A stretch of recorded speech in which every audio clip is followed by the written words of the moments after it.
What's up, gamers? My name's Gwen, and this is Moral Queen, and together we're trying to set the record for the fastest Maxcape achieved on an Iron account morally without the use of ults in any way. No boosting, tanking, scouting, dancing, shop stocking, or interacting with another account unless it's necessary to complete the content. Welcome back to the Iron Maxcape Speedrun Moral Percent Season 2. Last episode we finished Dragon Slayer 2, unlocking Wrath runes and some easier to get to dragons, but most importantly, it was the last major quest of the run. No more quest requirements, no more boss fights, or runs through frustrating forests, just pure uncut gains on the horizon from here on out. Well, that said, we do have a few diaries left to clear up, which is where we start today, but we have the requirements for the major ones, which we'll tidy up real fast, and we have efficient money-making methods for the final diary requirement I need for the run, so let's get into it and let's get it over with. After making my way and buying a crystal halberd, of course. It's just an insane upgrade. When you get lucky.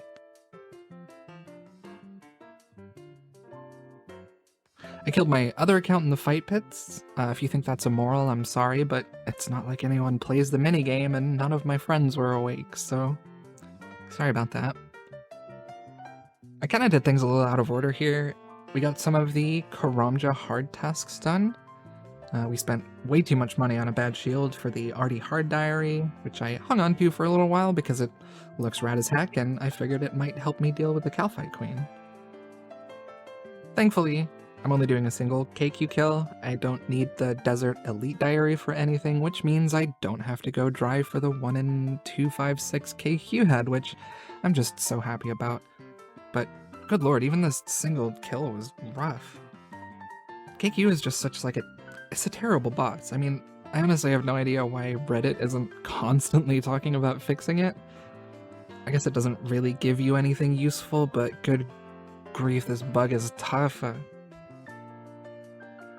My first attempt, I thought I could get away with not doing any lures, basically, just stepping under between attacks so I could take less damage. But I don't know if I just got unlucky with spawns or what happened, but she just never stopped moving and never got trapped, and she caught me off guard enough times that I had to, tactically Lumbridge teleport and rethink the strategy. Yeah, that's what we'll go with. The second attempt was somehow even worse. Like, I didn't even get through the first phase. I don't know. Same issues, she just wouldn't stop moving, I couldn't get her trapped, nothing was spawning. But I got the teleport out this time, so... Attempt number 3, I stopped being stubborn and did the Limport lure when you pull the Guardians down with her to kind of trap her in place, and it went pretty smoothly. I mean, not great, but pretty smoothly. I stepped in and out for attacks to make sure I wasn't too low on health. And I wasn't trying to, time the attacks to be tick perfect with stepping under. I was genuinely just making sure I wasn't doing stupid things and dying, because that happens when I do bosses that take a long time. So it took a while, but we got there in the end, and the Humble Bug Lady dropped us a Super Combat Potion and some Herblore XP. Could be worse, I guess. But we finished off the Desert Hard Diary, which means Zahur will now make potions out of noted herbs and vials, and clean noted grindy herbs if I need him to, which genuinely saves a ton of time on the Herblore grind in the future. Then after that, it was time for Karamja with our well-earned 100 combat to get an actually great task from Duradel, and a quick swim across a useless shortcut. Finish the hard diary for the clappy Karamja gloves for way clicker travel to Duracell, and access to the underground gem mine, which is going to come in big for us very soon.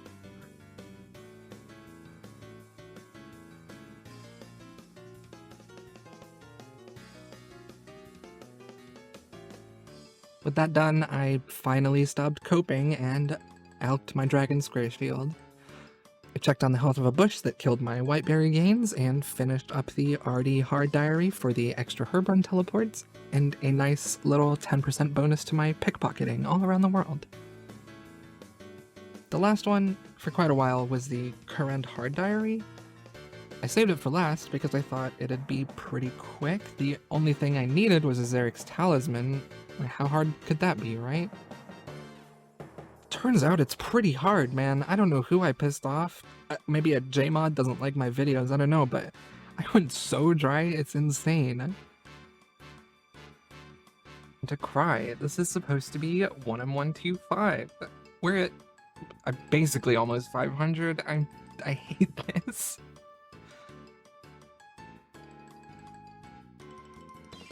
Finally. Jeez. Alright. So, 470 KC for a 1M125 drop is fine, I guess. Whatever. I'm over it already. It's fine. Stop touching me. So I went off to do my obligatory single Lizardman Shaman kill. Never lucky. Didn't get lucky.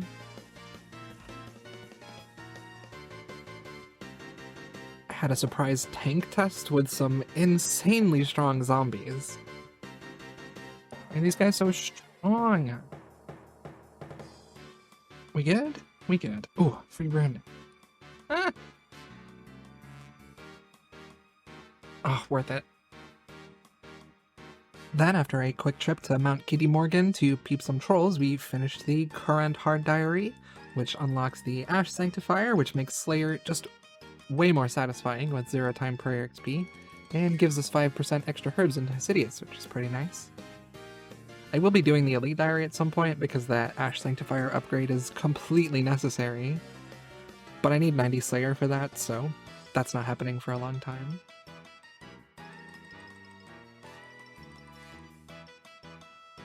With those diaries done, the first arc of the run is basically finished.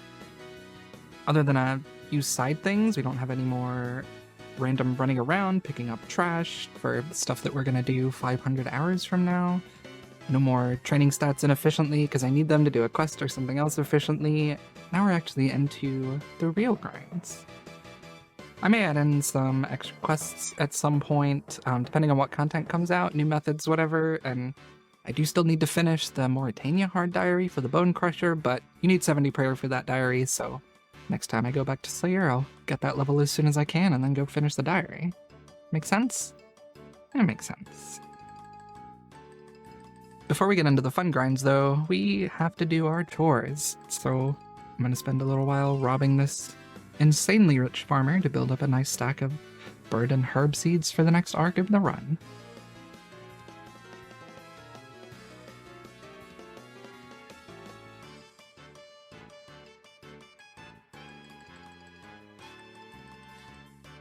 Too easy.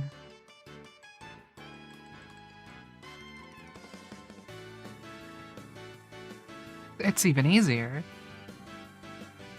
With a few thousand of each birdhouse seed saved up, which should last me a long time, I teleported out to get a couple of cheeky construction levels. That's 71 construction? Finishing Dragon Slayer 2 got me the Maxcape, which is the best way for me to train construction to 99 now. But I'll only be staying here until... And there's 72, which means... time for a Spirit Tree, which is insane QOL for me. Yeah, that's right, you heard me. The Spirit Tree in the POH always feels like such a big step on an Iron account for me. I'm not really sure why. Just being at a point in the account where you're finally getting the quality of life upgrades is so satisfying. Now we get to actually use the diary rewards we unlocked, starting with my new favorite mining method. This didn't used to be possible. 3-tick gemrock mining. Because they used to have a pointless delay on rocks that weren't granite and iron and some other stuff I don't remember. I mean, you could like 4-tick it maybe, but who has the time for that, you know? But Jagex, the cool company with big brain developers that they are, removed that delay. So you can now constantly loop around the room, mining gems every 3 ticks for almost as much XP per hour as granite. But for quite a lot of extra crafting XP. And it's more interesting than granite in my opinion, and you don't have to drop nearly as much. I mean, it's just a win-win in my book. Granted, it's a lot more mining XP than it is crafting XP, so I'll have to stop sometime before 99 mining so that I can finish off on the sand I'll need to finish crafting, but it gives me a massive chunk of gems for everything from Slayer bracelets to Alks after I turn things into jewelry. For some reason, this is the thing I was most excited about when I was building the account up. I don't think I could tell you why, but it lived up to the hype in my brain, I think. It's basically the same method as I did for 99 mining on my UIM, technically. You know, the classic knife log 3-tick cycle that lets you get way more XP, it's basically the same thing. Except with this, you aren't dropping everything you get in your inventory, only the stuff you don't need so that you can make space for better gems further in the loop. And the movement between a few of the rocks is slightly different and sometimes loses you a tick or two, but for some reason it just feels like a more fun version of a method I was pretty medium about before. So it's a good update, Jagex. 10 out of 5.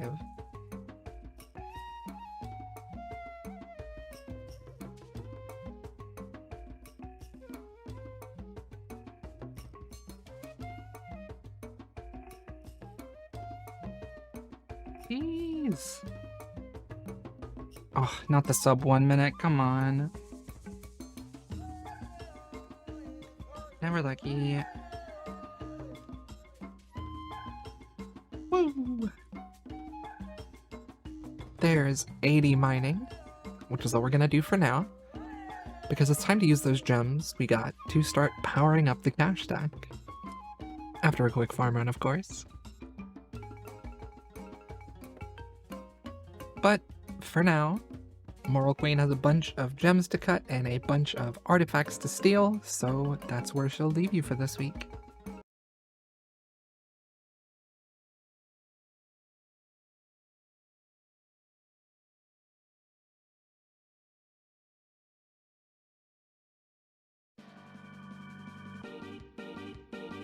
Now, I don't hang out here for very long. I'm being a little too picky to just do a skill all the way to 99. Mostly due to me wanting to multi-skill and running out of supplies to 0 time with, or running out of GP to buy things to 0 time with, but hopefully if I get my act together and push through to some of the later levels here, I can really start steamrolling towards that Maxcape now. That said, now that we're past the early game, finally done with the vast majority of quests and diaries and chores, we're really starting to get into the long-term grinds. Which, you know, while I'm excited about because I enjoy the game and this is such a fun but kind of stressful but fun way to play the game, it means these videos are taking a lot longer to put together than they used to. Not that I'm complaining, really. It's easier for me to do 40 hours in a week when I'm not activity hopping every few hours, but the clips are getting further and further apart. So hey, if you want to give me a little motivation, like and subscribe would be appreciated. And hey, maybe hit that join button if you want to get in on the members Discord or the member streams like these wholesome and cool people have. I got level up message scammed by my own POH teleport, but there is 89 thieving. Woo! 77 crafting. Drumroll, please. Whoops.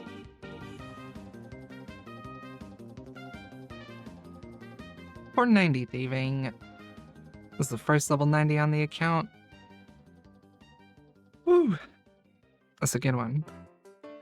And now we waste time making jewelry with the gems we just cut so that we can have a nice stack of alks to take back to Sepulchre in a little bit. I don't know, I say it's a waste of time. If it wasn't worth doing, I wouldn't be doing it, of course. As long as I stick to the higher level gems, the ruby and diamond and such, it's a very easy way for me to build my cash stack without losing more time than I need to. Flashcards asked me the other day how much I expect to spend getting 2277 total, and I hadn't really done the math before then. Individual grind, sure, and there's numbers all over the internet that tell you exactly what you'll spend, but instead of putting strict numbers in my plan, I routed through some efficient GP methods and trusted that I'd do them enough to keep up with the GP requirements. For the most part, that's true, especially with Sepulchre, but on an account that can't AFK or PVM, I'm realizing there's quite a lot of GP I'm lacking and will continue to be lacking. With gold ore for smithing costing me about 51 mil, myth capes for construction instead of mahogany homes, that's another 50 mil, broad arrowheads for fletching is another almost 60 mil, efficient slayer is about break even instead of profiting, you know, making unfinished potions at Zahur and every other little cost that adds up along the way. I'm looking at about 170 mil raw GP spent to get the Maxcape on the low end. Realistically, a lot closer to 200 mil because of all the things I'm forgetting cost money. And that's not even including buying the cape at the end, which I have to do, of course. Point is, I need money. And I don't think I'm going to get enough from Sepulchre and Runecrafting alone, so if I can supplement it with things that give me at least a decent chunk of XP towards other levels I need, then I will. Even if it feels pretty bad to do AFK crafting at a furnace. Sometimes it be like that, and that's okay. With a nice amount of alks made, we teleported back to the hallowed Sepulchre and started pushing towards 90 agility. Now 90 agility isn't huge. My main agility goal right now is 92 to unlock floor 5 of the Hallowed Sepulchre, which gives us a huge GP and XP per hour boost, but for now, I want to unlock ZMI. Now you might be wondering what 90 agility has to do with ZMI, but this is the old Ironman classic gameplay of taking 30 unrelated steps before doing a new activity. ZMI uses a lot of run energy, and I don't have the magic level for spellbook swap to use the Vile Vigor spell on the Arceus spellbook, while still being able to repair pouches and use the Iranian teleport. And I don't want to make home teleport tabs to use my stamina pool in the POH every lap, because that would lose me a lot of XP per hour. So that means we need staminas. I can already boost to make the potions, and technically I could already boost my agility level above 90 for the course, but with 90 and a few agility potions I still have in the bank from earlier, I can get to a higher level and fail less. Plus, I like Sepulchre, I love an excuse to do more. Now I'll only be staying at the RD course for a few hundred stamina potions for now, just to give me the option to do ZMI when I want to, you know, when I want to change a pace. And then I'll be coming back to Sepulchre for 96 agility before I go for any more Marks of Grace. Once I get 96, I'll go back to the RD rooftop to get full Graceful, because 96 is the no-fail level, and because Graceful is useful for things like Blast Furnace, 1.5 tick teaks, herb runs, 3 tick gem mining, but that's all for the future. For now, we keep running Sepulchre. I'm kidding, I'm back already. I'm actually gonna go buy some broad arrowheads. Just so I can get more XP while I'm doing Sepulchre. The headless arrows aren't doing it for me. I'm gonna make the number go up. I need to be satisfied. I think if you play an iron, you're probably relate to me on this, but there's a point where you have so many different options. You know how to play, what you want to do, what you could potentially unlock, how that would change every other skill in a tiny way, you know, the routing the way you want to do things. My brain just gets a little fizzled out when I get to this point every time, even with a pre-written plan in place. You know, I know what my goals are, I know how to get there, but every time I get back to the bank, after a herb run, I think, okay, what's next? You know, there's just so many skills I want to do right now, and I want to skill hop and re-gear every 25 minutes and just, you know, just like the good old days. But I'm being good. I'm having a little restraint. I just like the game too much to be happy. And there goes my kids' college funds. I need those total levels. Oh, I hit exactly 40k by accident. Feels pretty bad to make a whole point about needing money and then just spending the whole cash stack on a skill I don't really need right now, but whatever, it feels good, and I need 99 fletching eventually, so heck it. Think I'm gonna get scammed a level up message here, but yep, there's 89 agility. One more to go. Whoa, nice. Woo, 79 fletching. And there's another level 80 for the collection. Oh my god, I don't even get the message. That's 90 agility. That's my second 90 on the account. Oh, that's so exciting. That means once I'm done with this lap, I'm gonna be done with Sepulchre again for a little while. Granted, whenever I need money, I'm just gonna come back anyway, but I lied, I had to do one more for the sex number. Now, like I said earlier, I'm only gonna be here for a little bit just to get a few marks of grace, and there's not really much I can zero time while I'm here, so I'm just gonna alch a few rune bolts and not worry about it too much. You know, I'm not spending enough time here, well, now anyway, for it to be impactful overall, and it's big for the routing and the not burning out, so we love that. There's 20 marks of grace. And 30. 40. Once we pick up these last two on the floor, we're going to be up to 50 marks of grace. It's not a ton, but it's 500 doses of stamina potion, which basically gives me the freedom to do ZMI whenever I want, which I appreciate. So once I'm done with this lap, I'm gonna stop doing agility for a little while, go do some ZMI. So this is a setup I started with, using bank fillers so I can deposit all without putting the items I need in the bank, of course. The setup isn't perfect right now. I haven't done much ZMI on accounts that can bank, so it'll get better later. I'll talk about it more then, but for now, here is 76 Runecrafting. And 77. Oh, that's 78 Runecrafting. Don't know where I'm trying to teleport.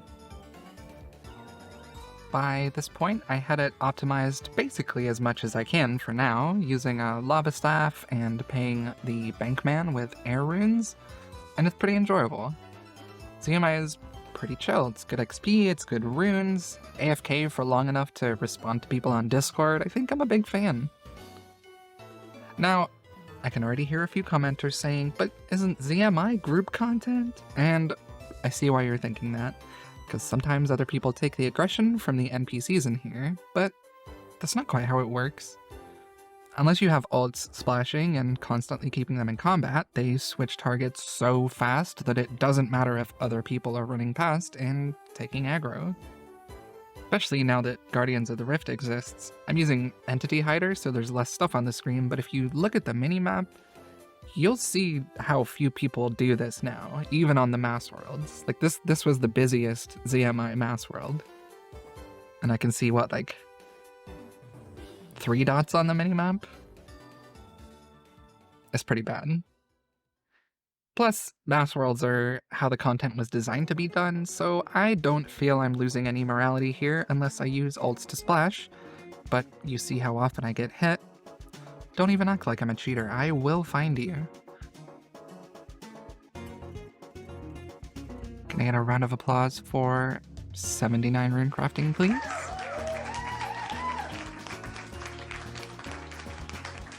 I was gonna leave because I ran out of feathers and arrow shafts. Gone through like 90k of them by this point. We're blitzing through them, honestly. But I realized I'm about half an hour away from the first 6 hour I've ever done on this account, so I figured I might as well finish it and get that record on Temple. Why not? I mean, it's going down now because I forgot to do stamina because I'm talking, so we're doing great. We can get this last craft in before the nerd log. I don't know, sometimes it goes a little early. We're past the 6 hours. This is dangerous territory.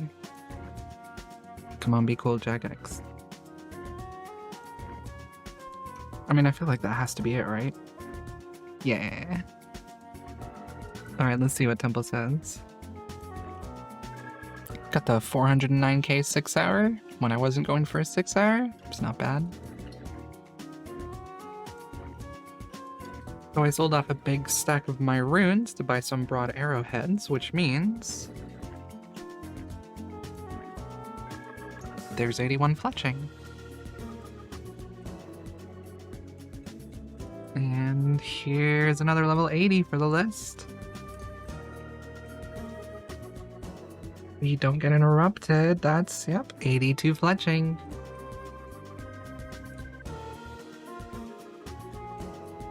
Yo, 85 mining. I don't have to boost for hard contracts anymore. Heck yeah. Finally get the cool kids part of the farming guild. Come on, it's fair, it's time. Bucket, please. Not even white lily seeds. I haven't had a single one so far. And now we start the push for 92 agility. Trying to unlock the 5th floor of the sepulcher and run that for a little while, build up GP, start getting closer to that 99. Oh, well, I wasn't expecting it there, but that's 91 agility. Just one more level until I can go down here and get way more XP and way more GP. Any buckets? Please? Nope. That's 92 agility, which means we can do floor 5 in the sepulcher. Of course, I got it after I left, but not a big deal. I'm getting around 67k XP per hour right now, and I'm going to reset that, and we'll see how much better this is going to be for me. I already messed up this floor. Very cool.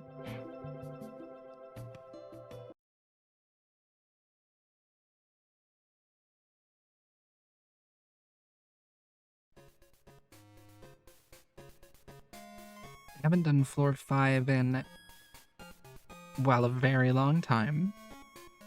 So we shall see how this goes. I did do it like 600 or 700 times on the UIM, so it's in my brain somewhere. Just gotta find it.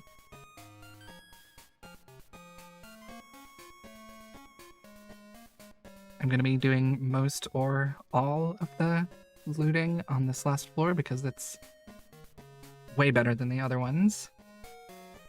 First one gets us the collection log, we love that.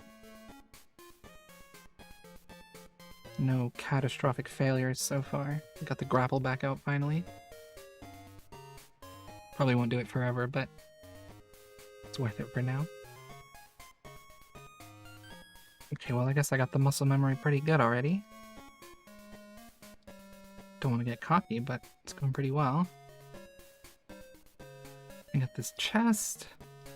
I may have to leave for graceful earlier than I thought if this is going to happen every time. I'm going to make it in time, but this is quite a big XP loss here, so... Although I have stamina, so I can just bring a stamina. I will do that. There we go, now we can actually grind sepulcher. What? Okay, so you switch the last one and it switches all of them, I understand. And I didn't switch it back. Doing great. I said it last episode, but I'm gonna say it again because it's true and I'm angry about it. I'm being kind of scammed by Hisbori. You know, I'm under drop rate for a bucket, whatever. That's not what I'm complaining about, actually. This stupid plant hasn't dropped me a single white lily seed this entire time.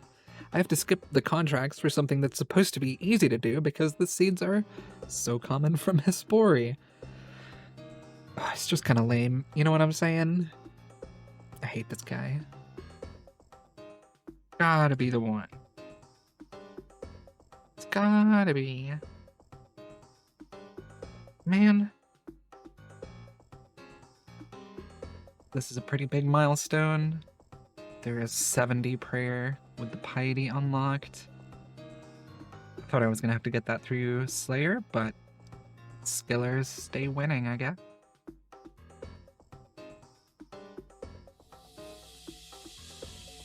Ooh, I forgot that was coming. That's 83 fletching. Ooh, I think... Yeah. I'm gonna elk this rune 2H. And that's our first green cash stack on the account. It's a big moment. Now I gotta double it. Is this the level? It is. That's 93 agility.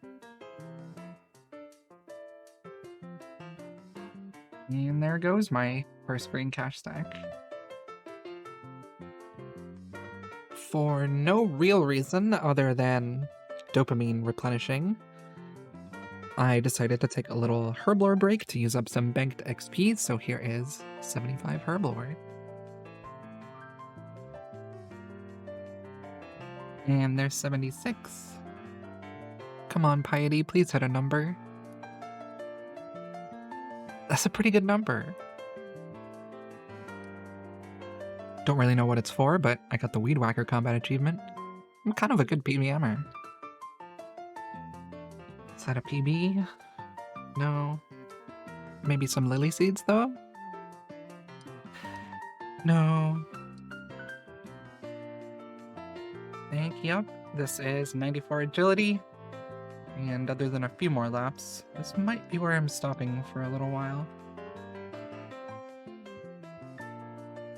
This is the one. I've figured it out. I just have to stand on the north side, and that means we get white lily seeds, right?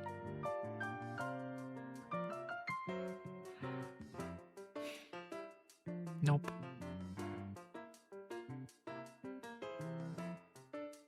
This method kind of sucks. But I also kind of love it. I guess that's my relationship with this whole game, to be fair. UIM Gold, or World Top Gold, BF Shop Gold, whatever you want to call it, is a way of making gold bars at the blast furnace for around 300k XP per hour without having to spend any time banking the ores. It's called UIM Gold because it was invented for UIMs, of course. Not having to have noted or banked gold to train smithing is huge for white helmets, and it's still very good XP rates. Turns out that carries over to normal iron accounts too. Not only do you not have to spend the time running back and forth buying ore and not gaining XP, but you also spend less time running back and forth to the bank. Well, if you can drop the bars fast enough, that is. That's the biggest downside to this. You're dropping thousands and thousands of gold bars manually, 2 to 4 times per world hop. The world hopping is pretty annoying too, especially if another iron or hardcore is trying to do the method, you know, having to either try and stay in sync with them or not be on the same worlds, or trying to outplay them on speed and drops to not lose XP. But if you can cope with that, get over the annoying bit for the sake of gains, it's pretty chill. I try to loop through only the blast furnace worlds. There's tons of them, because as you can see, you just buy ores, put them on the belt, do it again, swap gloves to take out the gold bars, swap gloves again before the dialogue box closes to get the boosted XP, and then drop them all. Sometimes you get lucky and the dwarf comes to restock gold in time for you to stay on the same world and make more bars, but if not, you just hop to another blast furnace world once the stock runs out and do it all again. Once you have other irons competing with you though, it's a different story. Trying to balance which worlds you use and make sure you're not on the same cycle, while also trying to hop around the irons banking gold, hopping through worlds. So sometimes it's better to just hop off of the blast furnace worlds. I tried to not do that too much because I'd rather save the in-game time and hop less, but it's the same method basically. You buy gold on a non-blast furnace world, put it on the belt, buy another inventory and hop worlds, And then once you get an XP drop after hopping, you put in the rest of the gold you bought, then go take out the bars and drop them. It's pretty simple overall, but also pretty intensive. Lots of clicks, and if you can't consistently drop the bars fast enough, you're probably better off buying and banking gold to make your life easier, but if you can, it's definitely worth it. I kind of enjoyed it once I got in the rhythm, other than having to compete with other players for items in the single-player game mode, but what are you gonna do? It's an MMO, I guess. Here's 72 smithing. There's 73, there's no way. 74 with the wrong gloves on. That's 75 smithing. My secret blast furnace world that for some reason no one else uses, so it works out pretty well. Oh my god. Oh, there's 76. 77. I think I missed it, but there's 78 smithing. Oh, there's 79 smithing. Oh, and that's 80, which I forgot was coming. This is so fast, it's actually hard to keep track. To get here... No, I'm not. Oh my god. There's 81 smithing. This is going incredibly quickly, but I'm also... There is one hardcore hopping through the worlds with me. I'm trying not to do the non-blast furnace worlds just because it's slightly slower, it's more world hops, it's kind of annoying. But I'm kind of being bullied by a hardcore that isn't actually doing the method right, but I'm not going to name names. Oh, there's 82. Oh, there's 83 smithing. You're gonna hop? I hit the hop limit? What's going on? I may have hit the hop limit here. Managed to log back in, and usually it lets you hop a few more times before kicking you out, so we shall see.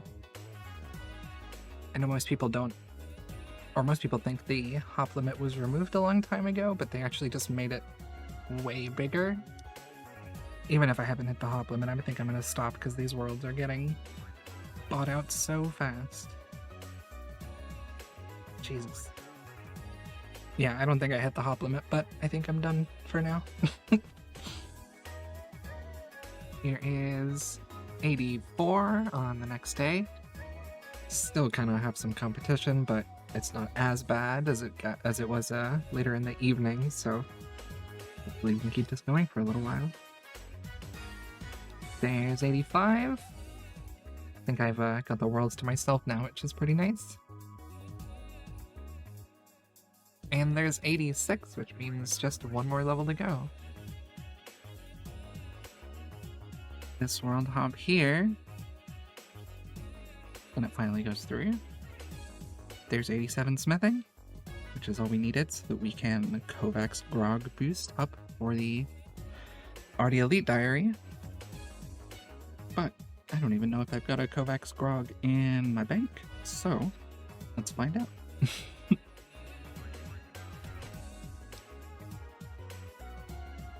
I do. This game is too easy.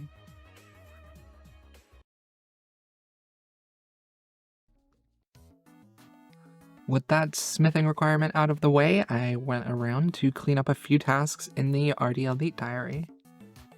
Now I still have the cooking requirement to deal with, but I wanted to take a bit of a click-intensive method break, so I did.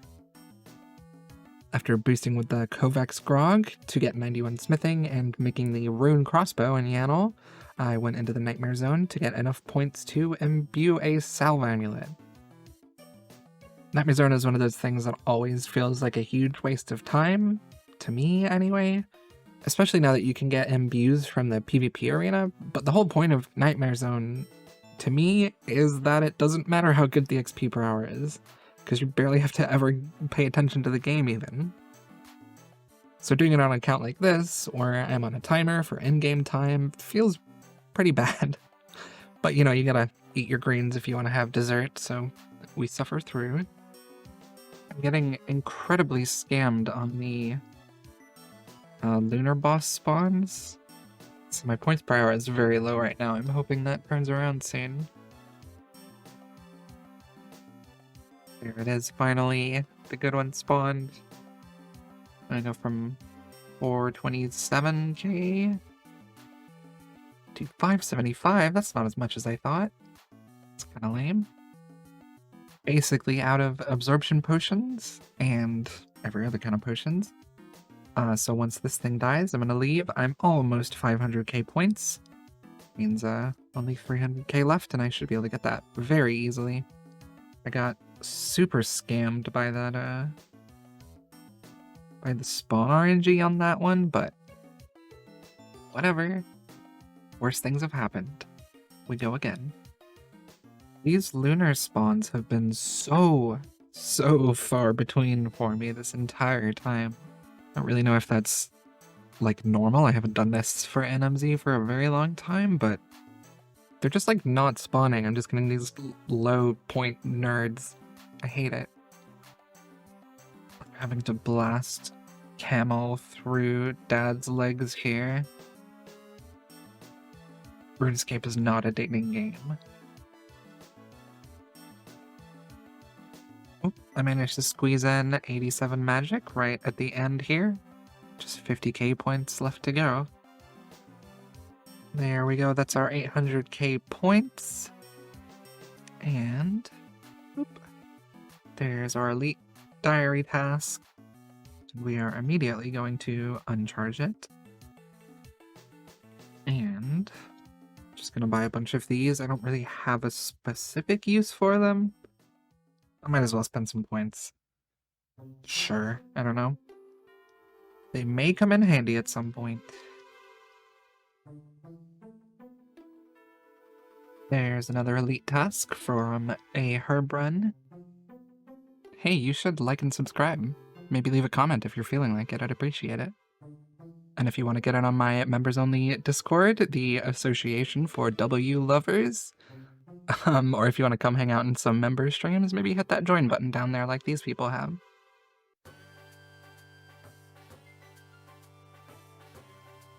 Well, I was too focused on going fast, I forgot to pay attention to my health. Right. I'm good at this game. Maybe the ritual sacrifice was what Hespori needed. Nope, but I got 86 farming. Since I got the 70 prayer requirement done at Sepulchre, I decided to finish up the Mauritania Hard Diary. This is the last task that I need. Eye on the Saber. Thank you very much. The biggest reason for that is the Bone Crusher for the extra prayer XP on task while I'm doing Slayer, and the double Mortmire Fungus to make the Herblore grind a lot faster. So, I need to train cooking to finish the Arty Elite Diary so that I can do the Arty Rooftop course more efficiently for better marks of grace. But the method that I'm doing for cooking is going to be much more efficient if I have the Fairy Ring and my POH, which means I need to train some construction levels. It's a very long road to get to agility training and marks of grace, but it's all stuff we're going to have to do anyway, so whatever. So I'm going to spend a little bit of time. I already have a ton of construction XP in the bank. I'll show you here. We're already at 78. I'm going to get a few more planks just to get past that 79. And then I'm going to need a little bit of GP as well, but I have some stuff in the bank that I can sell off and alch and whatever, so that's not a big deal. So yeah, plan is getting slightly convoluted, but it's all the same end goal, so we're getting there.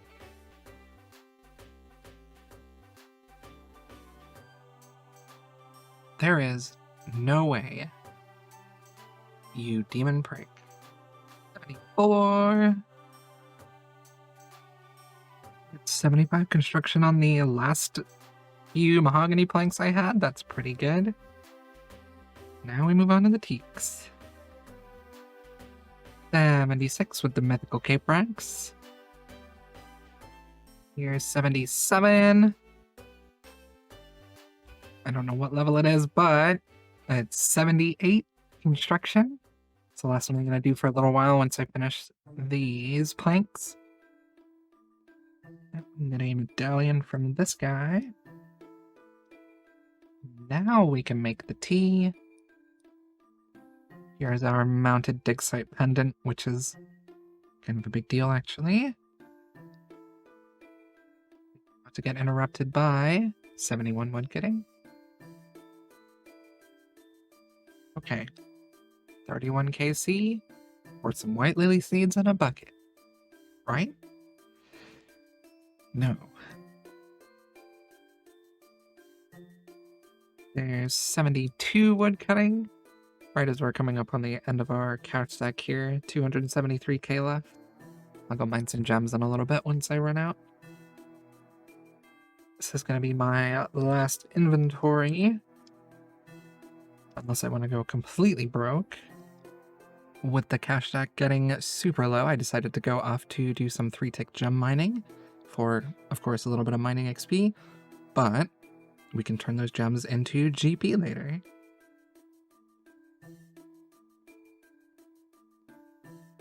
Yo. Holy back 3 back diamonds? Oh, it's the little things that get you through the big grinds. Alright, here we go. That's 81 mining, and for now that's all I'm going to do. I actually decided I'm going to save these gems for later, and against my best judgment, sell a bunch of the blood runes that I got from ZMI. I was going to save them, but I don't need them yet, and I'm going to do more ZMI, so it's not a big deal. But once I'm done with this loop here, I'm going to go sell some runes and get back to some construction and woodcutting. Guys, okay, this is important. Please watch this. Did you see it? Did you see the 1-tick frog? Watch, look right here. It just pops in and then disappears. No one had to like run through here in a while or anything. I have no idea. Someone give me some 1-tick frog info, please. Just noticed the 1.5 tick cycle, the way I do it at least, sounds like the John Cena intro. 1 second. Oh,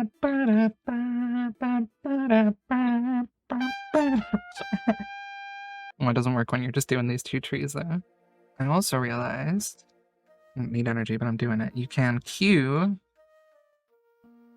the teleport, so it just goes off after the text animation, or the chat interface closes.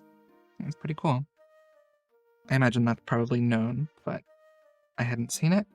I usually just figure things out for myself, so...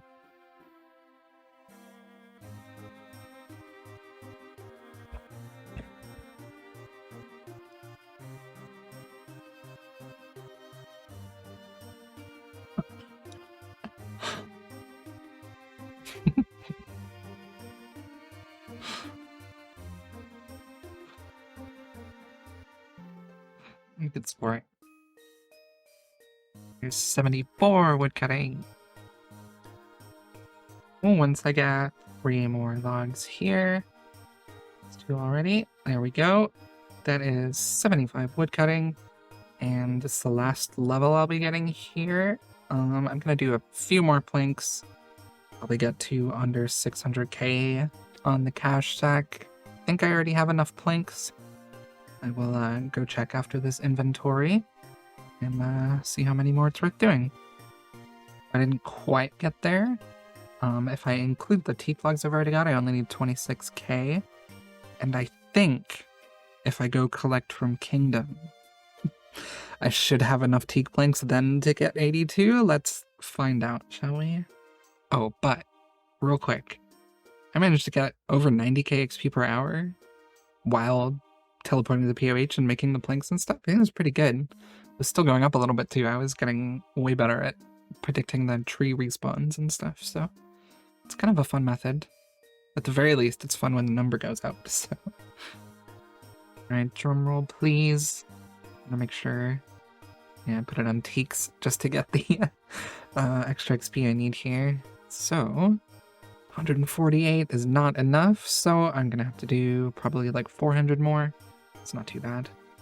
Alright, and here is the last of the planks that I'm gonna be making. Of course. The last inventory I wanted to make, and I got here one tick too early. Now I have to wait for him. This game sucks, actually. Here we go. Okay, now I have enough. And now I get to use all of the planks once I get off of this PvP world. Here's 79 construction. And there's another level 80 for the list. And only 2 more levels to go before I can stop burning through all my GP here. There is 81 construction. Really burning through these. And this right here is 82 construction, which means finally, after 726 hours, as long as I don't drink it. Wow, this takes a lot longer, I remember. Restart. That means after all this time, after 726 hours, we finally finished Fairy Tale 2. For some herbal XP. It was all worth it. It's the end of the run now. We need to make a little bit of a mess in the house here. Build another superior garden for a bunch of money that I don't have. Okay. Gonna have to move some stuff around a little bit. Heck. How do we do this? There we go. There's some good ticks wasted. Still get into the rooms and stuff here. Yep, I can. Okay. Now I gotta make a tea. We have all the... Whoops. We have all the stuff we need. So that boost should... Oh, this is such a big upgrade. The fairy ring and the POH. Oh, this is a dream. I mean, the house is ugly as all heck, but... Whatever. Efficiency isn't pretty. It also means I can upgrade my pool to also finally restore my prayer potion, or prayer points. Gonna do the next one, but I'm missing a lot of money, so for now that's all we're getting. Sold out a bunch of stuff and I had the money I needed, so I figured why not upgrade this? Doesn't do a huge amount for me, just restores reduced stats, but gonna need it upgraded for the future anyway, so.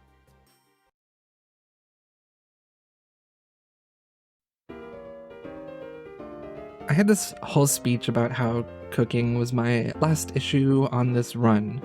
For whatever reason, I didn't actually plan what method I was going to use for cooking levels when I was doing the speedrun routing. Well, at least after 70 anyway.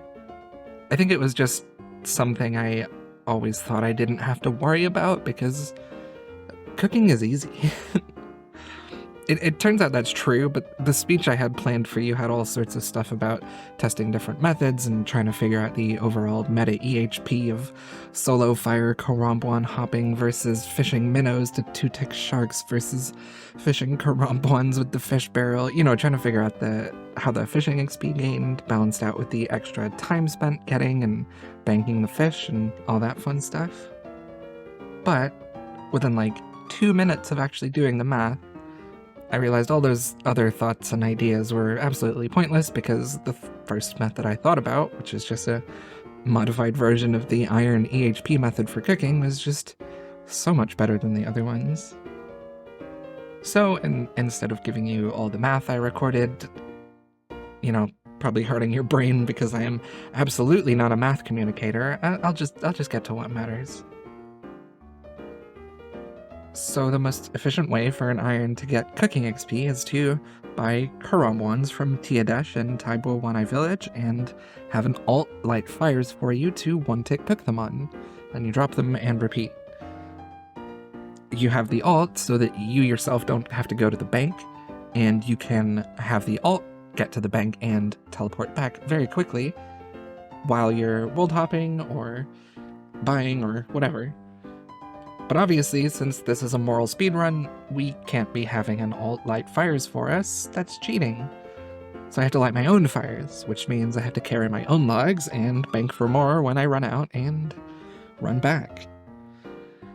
That's originally why I thought there would be a better method, because the run from the bank to the fairy ring isn't a quick one, and carrying half an inventory of logs means I can't cook as many karambwans at once. But the math told me that's not true. The strat I came up with that gave me a way to gain some XP on the account while doing the run from the fairy ring to the karambwan store was fire making. Originally, I brought a knife and a log to get into the fire making and run-in cycle faster and to light logs faster while I was actually doing the cooking, but those 2 inventory slots add up to a lot of cooking XP per trip that I would miss out on, so I banked those pretty quickly.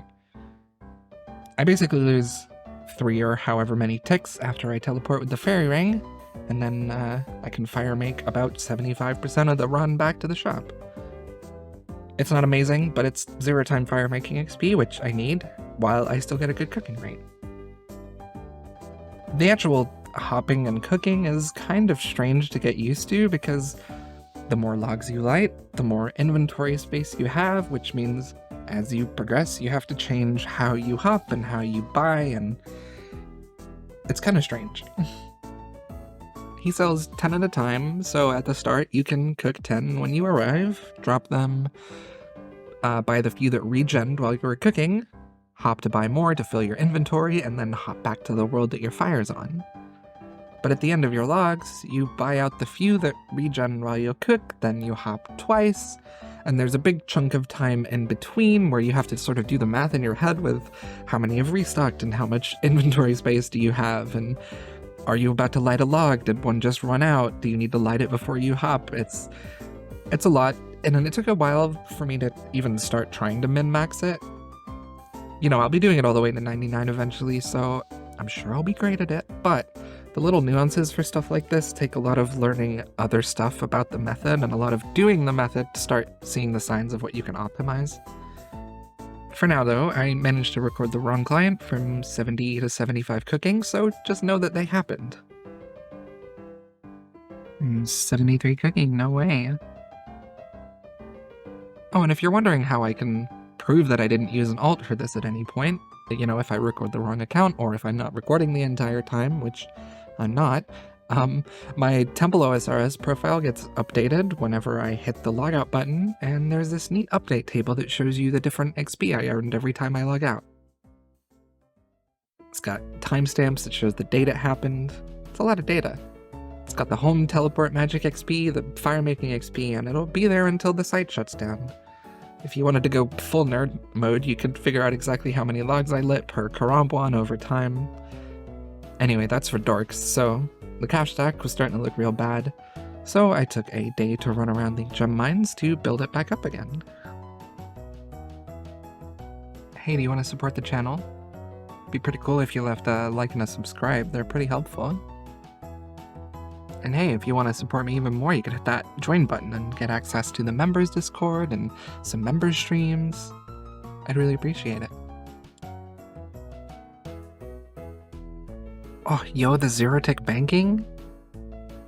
Still messed up and lost a tick anyway, but I'm learning. There's 82 mining. It's gonna be the first of a few here, hopefully.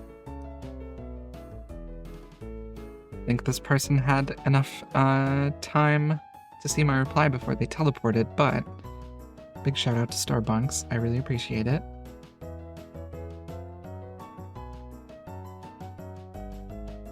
There's the tick perfect banking, come on. Getting there. This one? No, this one. Yeah, there's 83 mining. I lied earlier, I'm probably not gonna do a ton more because I currently don't need much money for the cooking grind that I'm working on right now. And once that's done, I'll be able to go back to Agility and Sepulchre and make money that way, so probably just gonna hang out here a little bit longer and then go craft them all and make some money. Here's 78 crafting creeping in. Slowly going up over time there. Oh, I didn't see it happen. But I got 91 thieving. Which means I can now go and finally get the scepter. 79 crafting, we're almost at another level 80. Alright, the cash stack is looking a lot more acceptable now. We can finally get back to some cooking. Getting my first ever dragon fruit tree here. It's pretty satisfying. This time, come on bud, give me something.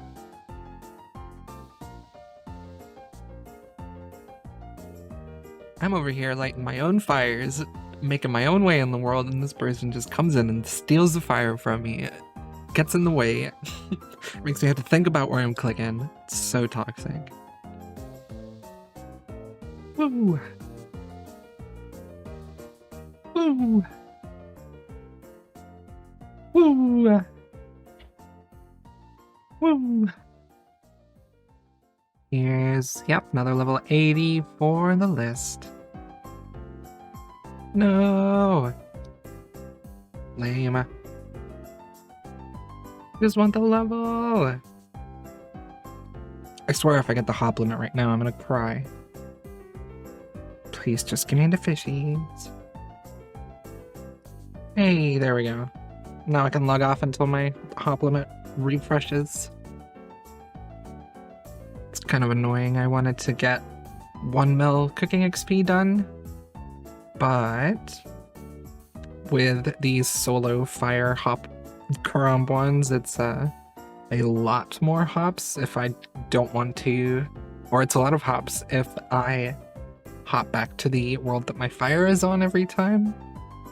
So it adds up a lot faster than a lot of other methods, so the first hop limit was at 800k. I think that's probably about how much I can do in a day.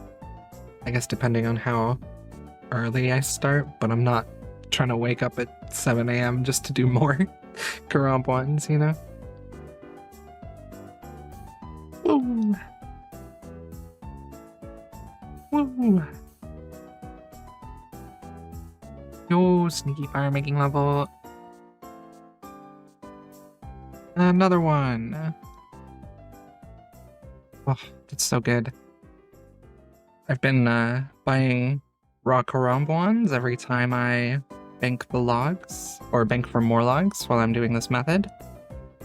And that means I finally get to hit 1 mil XP in a day without worrying about the hop limit. And 84 gem mining. There's 85 cooking now that we refilled our cash stack a bit.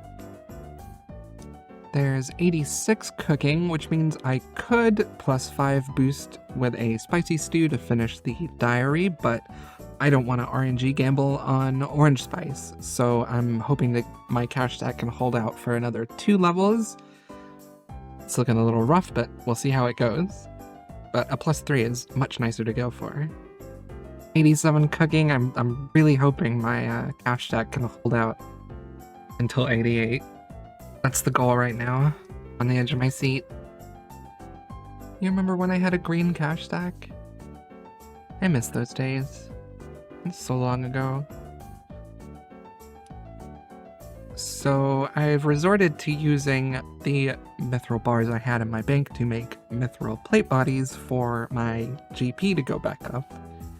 Kind of scraping the bottom of the barrel of what I have in the bank, but I'm so incredibly close to, at least for now, not having to think about GP for a little while. You know, this is like the last major goal unlock type milestone that I'm aiming for, and then anything after that I can do whenever, you know?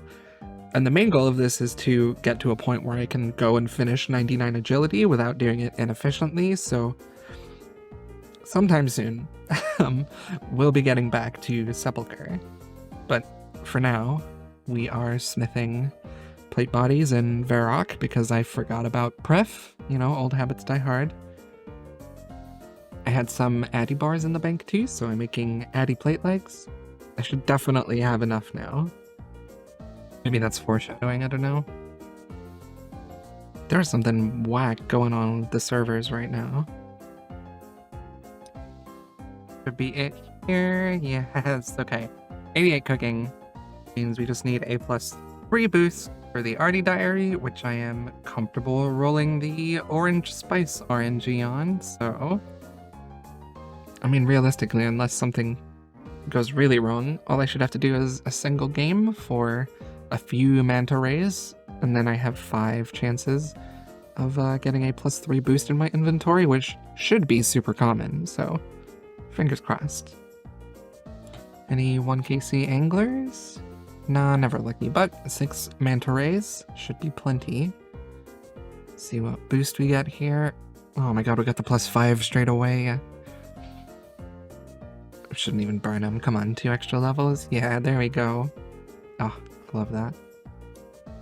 Here is the very last thing in the diary. I've got to cast Barrage on someone in Castle Wars. I have to interact with them. That's how you do the content. But they don't let you bring in non-combat items, so I just gotta stand here and wait like a chump. I'm gonna take the Castle Wars potion, which is basically an imbued heart. It's a huge magic boost. We go boom. And we splash, it doesn't count. We go boom. There we go, heck yeah. Oh, that portal. Okay, I could not figure out how to leave. I have not played this game before. Yo, what's up, 2 pints? Give me the good stuff. Oh, we got the purple cape. Love it. We got the herblore XP. For 77 herblore. It's too easy. Now that that's done, we can go and... Well, I was gonna say we can go and finish agility, but it's not technically true. But I can do a couple rooftop laps.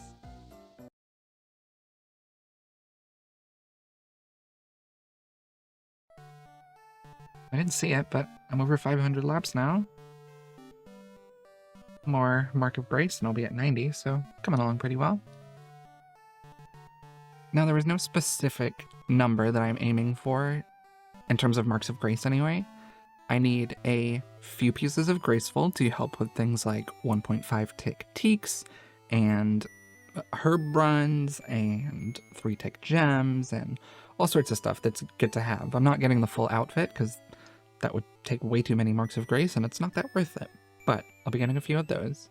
And I also want enough staminas to use for both herblore XP, because it's extra XP per herb from the amylase, but it's also extra herblore XP from turning them into stamina mixes later that I can still use as stamina potions, so I think in total it'll be like 635 marks, but I might not even go that far. Kinda depends how I'm feeling about it, really. For now, though, there's our first 100 Marks of Grace.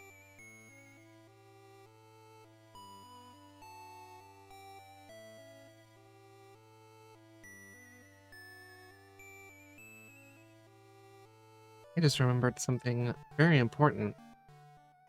And I need to find out how it works.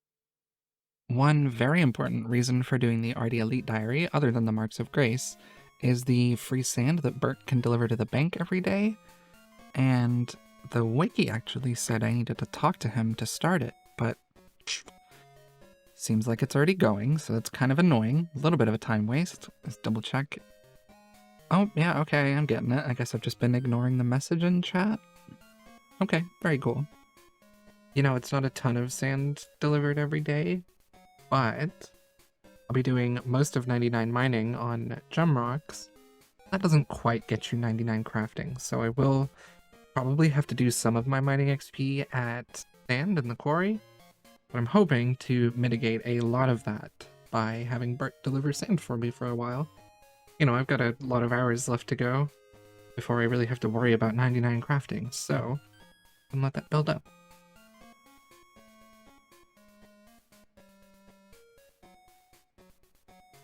$200 Marks of Grace, like 2/3 of the way to 95 agility.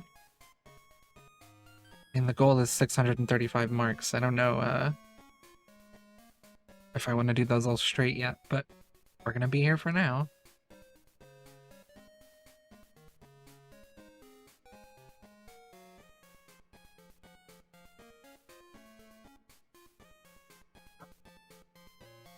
And this right here is our 1000th lap of the Arty course, and I am going to take the briefest of breaks, make my way over to Burthorpe. I have a chat with our friend Grace over here by the lap and the legs and boots, and that's it. I'm not ever gonna buy the full outfit just because I don't think it's worth it for this account. But having a few pieces both give me the... Oh, I meant to buy boots, not gloves. Whoops. That's fine, I can buy some boots as well. I'll do that later. I guess it's not the biggest deal. I did mean to buy the boots instead of the gloves, but the gloves are 10 marks cheaper, and they have the same run energy restore rate, which is pretty nice. The one issue is I can't use it on places where I have to use gloves, like gem mining and blast furnace, which are two pretty big areas that Graceful is useful at. So I might also buy some boots. I'm gonna do a little think. No, you know what? Honestly, I don't think I need to.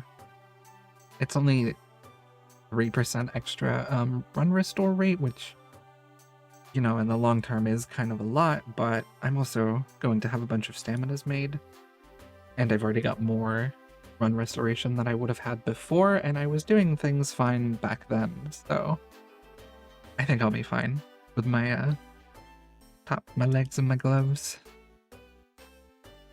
Oh, and I forgot to mention, agility is going to be one of my first 99s once I get this last stuff here sorted out. And the cape also acts as a graceful cape. So all I have to do is spend 99k on a cape rather than spending marks on a graceful cape. Oh my goodness, I got one thing at least. Still no white lily seeds, but that is incredibly useful. That's so good. I got something useful. And of course I was recording the wrong screen, because why wouldn't I? Maybe that was the secret. I just had to record a different screen this whole time. But look, I got it. See, it happened. It does mean though that I got a bottomless compost bucket before white lily seeds, which is kind of an interesting thing to happen, but how RNG goes sometimes. Have you ever thought about liking and subscribing? That'd be cool. There's 95 agility. So I get a few more marks to spawn, I'll be moving on to something else. You know, there's 160 marks. That wasn't really like a specific number I was aiming for, it was just the next interval of 10 after that level. I'll be coming back to do a few more at some point, probably. Right now I think I will, but I might change my mind in the future. It's all kind of optional, so we'll see. And I'm all on a big stack of amylase here. Pretty satisfying. First farm run with the bottomless compost bucket. It's like a dream.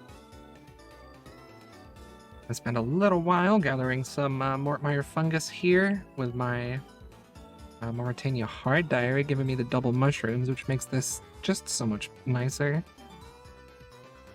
Berry ring and the POH and the double mushrooms, it feels really nice to be not early game anymore. A little bit of one-tick stamina action, if I can click right. So now we're gonna do a little bit of pyramid plunder. Mostly because I want the Pharaoh's Scepter, but also just to do a little something different. I've been doing a lot of agility and I don't know, it's nice to have a change of pace. I hate to think about it, but I am gonna have to do Slayer at some point, which means I want an altar in my house so that I can not have to go to the agility pyramid for the ancient spellbook. every time, you know, so gotta do it at some point, and I have the thieving requirement for the highest level rooms, so why not do it now? Talked about this place in the past, but just to make it clear, coming in, picking the grand old chest out, grand gold chest in the middle, and you move on to the next floor, next room, I guess.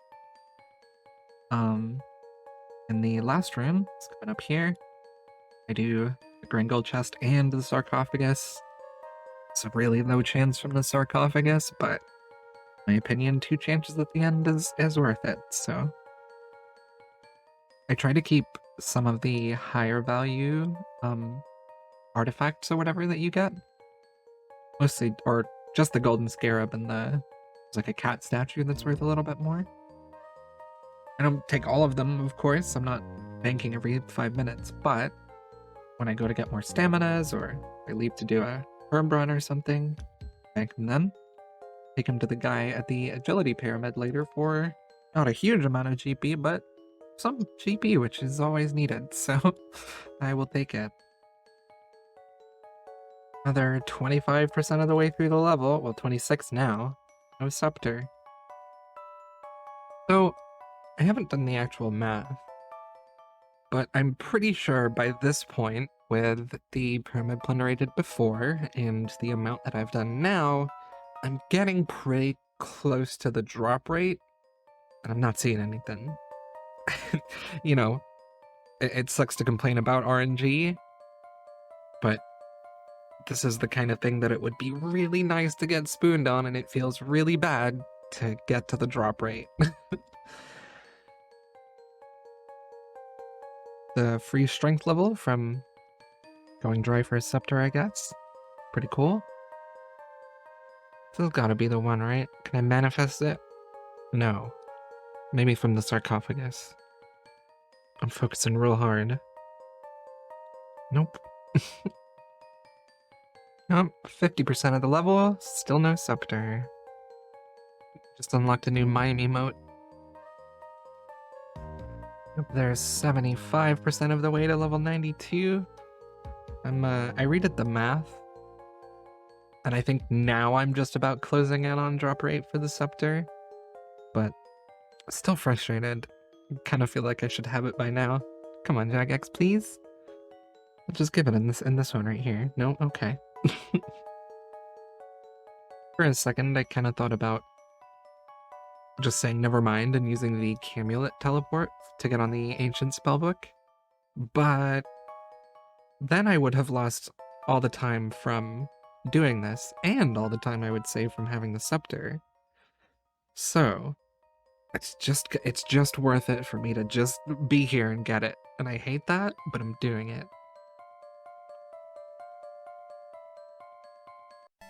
Yes! Cool. Finally. I'm so happy. Let's go. Woo! Room 7, pretty good. I'm going to take my artifacts to the guy. Guess as long as I get a decent price. Yep. Oh, 230k? That's pretty good, actually. 230k and a Ferris scepter. Finally gonna refill the miscellanea and get rid of this message. Easy farming level. Now we go back to my favorite little cave and stack up some gems and some mining XP and hopefully turn that into GP pretty soon. And I forgot my glory. That's why I have that tile. Well done. I don't really need a ton of GP right now, but I need enough to turn the herbs that I have into unfinished potions with Zahur, and enough to buy a bunch of feathers, because the next thing on the list is 99 fishing and as much barb lore as I can with the potions I have. So I'm going to be in this mine for a little while. Ooh, I just noticed. Did you see it? The little timer down there? 779 hours. I am now the world record holder for the longest rank 1 speedrun. Unless there's some big gamer doing a moral iron speedrun that I don't know about, but I don't think that's the case. So yeah, I'm sorry, Hebox. I had to take it from you. But, you know, with how the UAM's going, you'll have it again pretty soon, and you'll have it for a while, I think. Good luck. One of these. Yeah, 85 mining, which is probably the last one I'm gonna do for right now. Well, depends how much I make from the gems, but my wrist is tired, so I don't want to do 3-tick mining anymore, so I'm gonna go craft. No, I can't grow white lilies. For some reason. We're way back over 600k. Let's hope that can tide me. Oh no, 730k. No way. There's 140k feathers and a lot of money, but hopefully that should be enough to get us all the way to 99 fishing. There goes almost all of it. No, I still had some in the bank, but got a bunch of herblore XP to do. Got the bucket. It's time for the seeds. Come on. No shot. There's 78 herblore and 1900 total, which means just 377 levels to go. I'm basically done. I don't really need them. I don't even really need the herblore XP right now, but I have it, so I'm boosting for Cerebrew XP. I'm sure this makes some of you want to cry, but I'm using all my crystals for Zamorak brews because they're really good XP. And a lot faster than super combats. 79 herblore, which is the last level that my supplies are going to get me here, but pretty good. Turn those into 2-dose potions. Alright, we got the tab set up. And these are all the potions that I'm going to use. I'm going to log out for a moment to explain this. So all of those potions are what I'm going to use to get 99 fishing. Now those potions probably aren't going to last the entire time. In fact, they're definitely not going to last the entire time. So when I run out, I'll be banking the fish with the fish barrel and banking caviar just for the extra herblore XP that I'll get. You know, it makes a lot less herb runs happen, which is nice. But the reason that I'm doing 99 fishing before I have all the potions to do barbore is because I can't wait until I have enough potions. It's going to be a long time unless I start doing way more herb runs every day, but the more herb runs I do, the more times I have to bank, change gear, etc. And I don't need to do that right now. I can save a lot of time by just doing them when I'm already banking or doing whatever.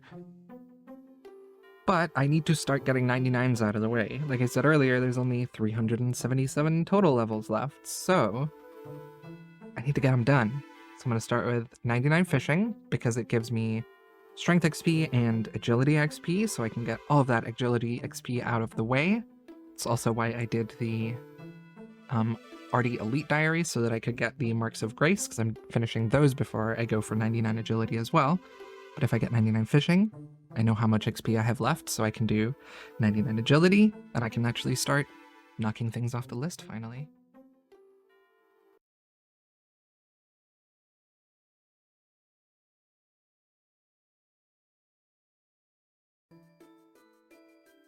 Now, in the grand scheme, this 99 at this point in time, it's not that important. I could have done it later, I could have done another 99 first, and I'm sure lots of you have opinions about it, and I can't wait to hit like on your speedrun when you do it. But 99 fishing felt like a really good place to start now that I've gotten all of the account prep out of the way. It unlocks 99 agility, strength, cooking, and herblore, which is huge on its own, but it's also one of the most click-intensive grinds in the entire run. Way back in episode 1, when I was talking about why I thought I could even do this run in the first place, I said it didn't matter if I didn't have a 200 mil or competitive ranks on Temple or whatever other high-level community stuff people use to justify doing stupid grinds like this, because this is a speedrun of attrition. The challenge isn't having done it before. The challenge is smart routing and efficient gameplay over 1500 plus hours, and this is a perfect example of that. Thousands of clicks an hour for at least 100 hours. I've done it all already, and it still sounds silly to me. But speedruns are all about pushing things to the limit. The game, your mentality, the amount of clicks you can do before your mouse implodes on you. As Shaolin Master Shi Yang-he says, it doesn't matter what you do. You can do whatever you want. Just stay with it through the ups and the downs, and don't lose the goal. Then, when you've started to understand yourself on a very deep level, you'll find the answer. Now, I'm not trying to act like playing RuneScape is some noble act of sacrifice and self-improvement, but if you're grinding this much for this long with as much effort as I think something needs to be called a speedrun, you'll definitely find a state of zen. That said, it took me a while to get there. You know, I've done a lot of long grinds, I've maxed a UIM, I've made far too many accounts, but no matter how much I've done, it always takes me a while to get into a grind. Hey, real talk, this video took so long. Please subscribe. My first day fishing, having not done any barb lore for a few months now, my fingers were pretty cold. My clicks were real bad, and I couldn't pull the amount of hours I wanted to, which of course led to less progress than I wanted. And on top of that, there's something about methods where you have to bank a lot, for me at least. The teleporting away and coming back, it feels like a break in the grind, and I have to fight the urge to not log off and respond to people on Discord or check my phone or whatever. But, you know, after a little while, I managed to push through. Before I get too deep into the grind here, I'll explain a little bit about what's going on here, because you don't see a lot of people doing it, really. Barb lore is a method of training fishing that also gets you strength and agility XP, because it's barbarian fishing. It also gets you cooking XP, because you cut every fish you fish for a little bit of cooking XP, and herb lore XP, because I'm using the caviar you get from cutting sturgeon to make barbarian mixes when I fish. It also banks even more herb lore XP because you fill up your inventory and your fish barrel, if you have one, with leaping sturgeon and caviar, and you bank them when you run out of space. You can make about 7,000 barbarian mixes an hour once you're actually making the potions, so it's pretty OP. It's also incredibly satisfying to get good at, especially once you're good enough to start pushing the XP rates a little bit higher, but it gets so tiring. Honestly, the amount of clicks isn't that bad because it's at least engaging, like you kind of have to know what's going on and keep up with it, but mostly the constant attention you need to pay to stay even slightly efficient is what's going to get you here. Like, I don't know about you, but it's really hard for me to do, especially when it's been a while. So these first few days were a little on the slow side.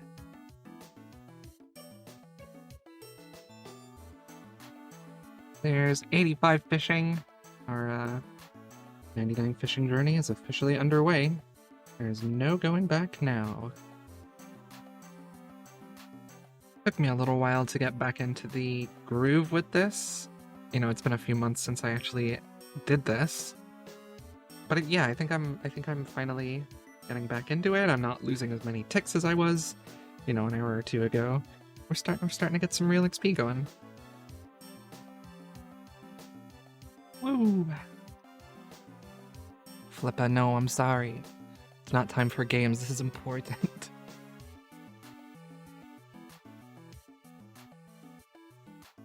I am having fun fishing. Alright, I'm onto some super strengths now. Should be getting a little bit more herb lore XP. It's exactly the same method, but, you know, tiny bit better. Just passed the very important milestone of 73 million XP, and talking makes me bad at the game. Was not worth the terrible joke.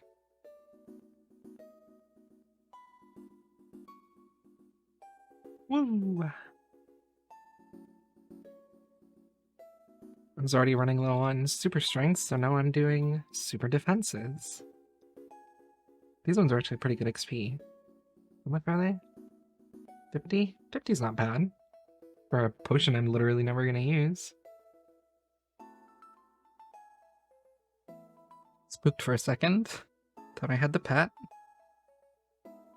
I even noticed before the person who got the pet. That's just so tragic. I got? Nope. 89. I'm sure this is going to make some of you angry, but we are moving on to the super restores now. The first big milestone of the grind. Yeah, there it is. 90 fishing.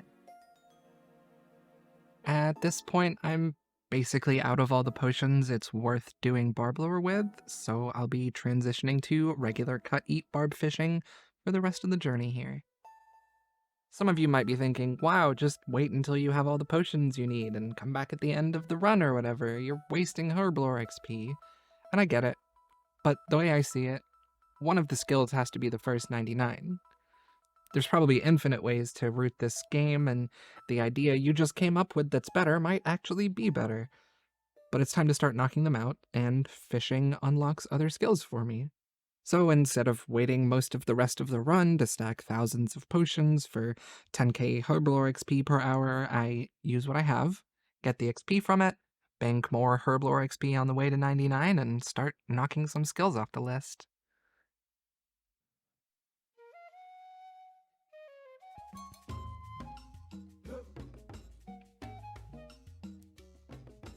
Here's 91 fishing. It's about halfway since the XP rates go up.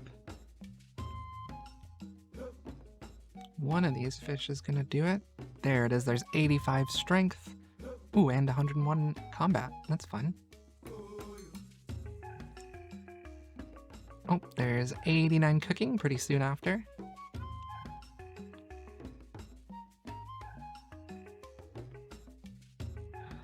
$92, the actual halfway. I'm having fun fishing. There it is, there's 93 fishing, but I'm on my last games necklace, so I'm gonna have to make a quick detour to Shiloh to mine up some sapphires and some other stuff. I'm not gonna spend too much time here. You get a ton of sapphires, and that's basically all I need right now. Any of the extra stuff I'm going to turn into jewelry, just to boost up the cash stack a little bit, because I realized I couldn't even afford the fishing cape once I got the 99, so, like, it's not the most important part of the run, but I consider getting the capes to be part of it. You know, it's not a Maxcape speedrun unless you get a Maxcape, and to get a Maxcape, you gotta get the other 99s, so why not get the cape, right? There's another level 80 for the list, 80 crafting while I'm making some games next. And we're back at the pond. I managed to leave without convincing myself to go and do another skill. So, you know, pretty successful trip. Should be smooth sailing to 99 now.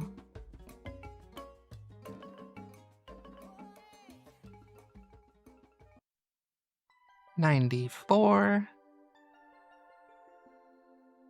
And 95 fishing. I've just learned, about 50 hours ago, OBS switched my default microphone.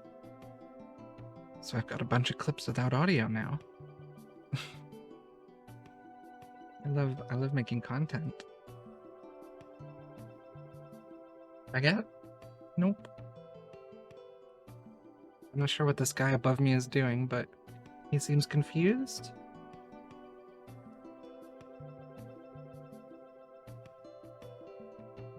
Big 96 fishing. That means agility is no longer our highest level. That's so sad. I have no idea how much XP I have left, but the strength circle is full. Really shows you how slow that 10k XP per hour is.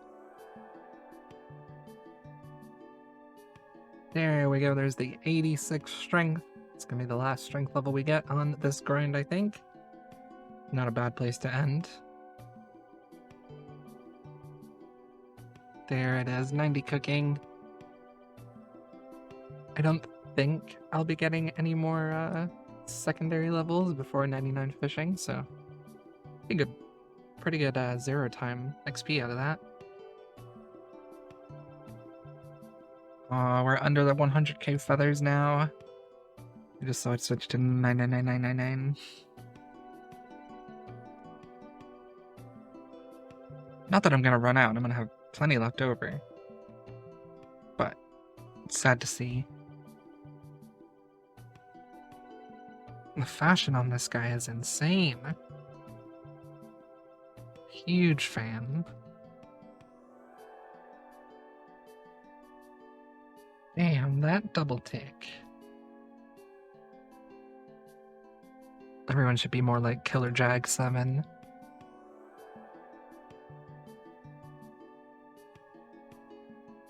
See, everyone on Reddit says all the high-level players are like toxic and try to force gameplay styles on you, but all I'm doing is minding my own business, playing my own way, and I'm getting called an authist. At least some of the people have an open mind here.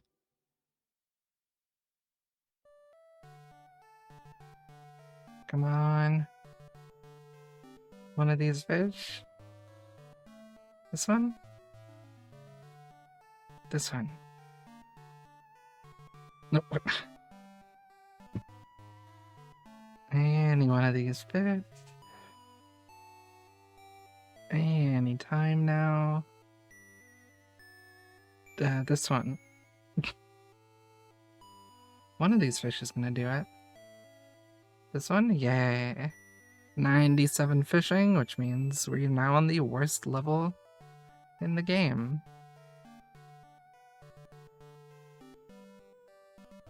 There's 98 fishing. It's the worst level done with. Now just a nice, easy ride to 99. What, like 11 hours or something?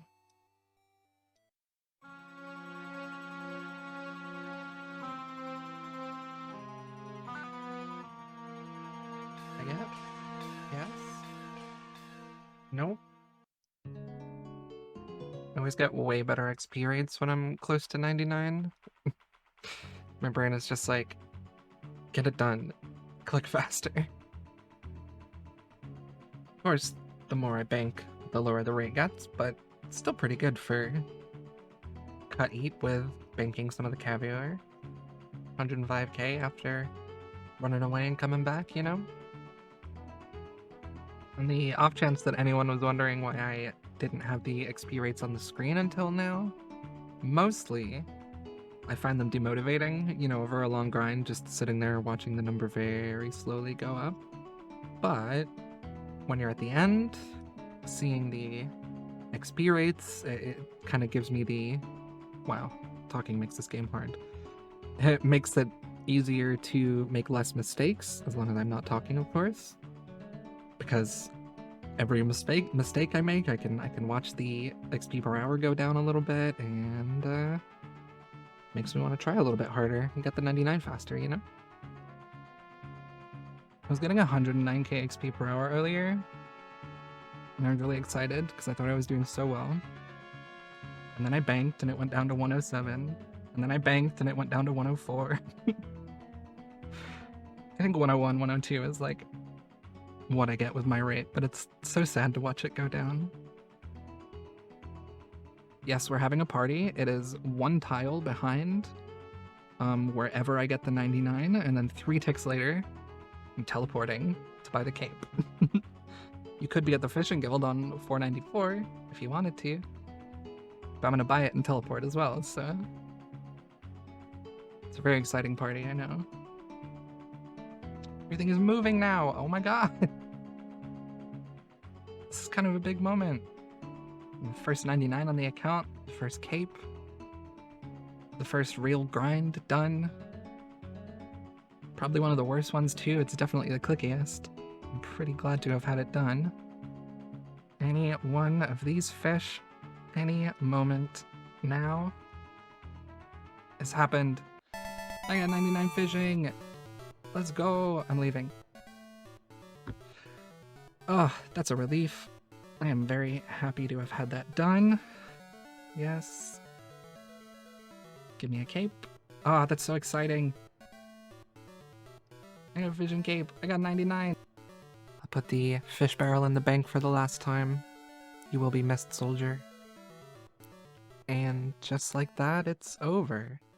2 weeks of fishing, #1 on the current day, and week records on Temple, 99 fishing levels, and 1 cape down.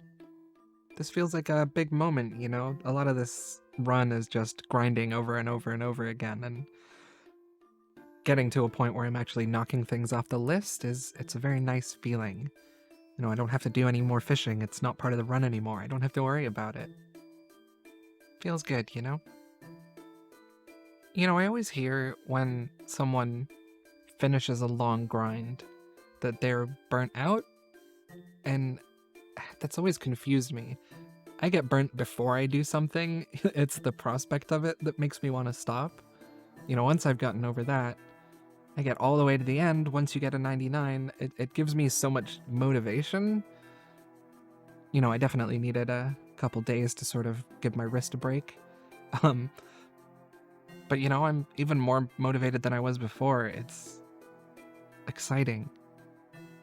I got through this big slog of an activity, knocked it off the list so I don't have to do it again, got a cape that unlocks other capes, and man, it's a really nice feeling. Made even better by the fact that the next few 99s are going to be really fast. You guys should subscribe if you want to come along. The next few weeks are going to be interesting. Now it's time for a segment I like to call Grind and Review, where I go through all of the content that helped me get through these, however many hours I spent doing this stupid fishing activity. For the first few days of the grind, I was watching Fleabag, which is very funny, kind of dark. I'd give it an 8.5 out of 10. Then I watched the Darls in Corfu, because I didn't know what else to watch. It was pretty good, actually. At the very least, it went by fast, so 7 out of 10. Story was a little bit lacking, but it was fun. Somehow, after that, I was directed towards The Tick, which I actually liked a lot, despite not enjoying superhero stuff, so also an 8.5 out of 10. I watched a whole lot of YouTube, Jarvis Johnson and his friends, lots of Yogscast stream VODs, every RuneScape video YouTube recommends me. So, you know, YouTube, 10 out of 10, big fan. And at the end of the day, when I wanted to zone out and waste hours a little more easily, I'd throw on a little audio-only content. Podcasts are great. You should definitely try them if you don't already listen. Here's a few that got me through all the fish clicking. 0 Degrees, a show where they answer advice questions and talk about pegging. It's great. 11 out of 10. Let's Learn Everything, an incredibly nerdy show where they teach you about everything from science to speedrunning. 9 out of 10. It would be 10 out of 10 if they had more episodes.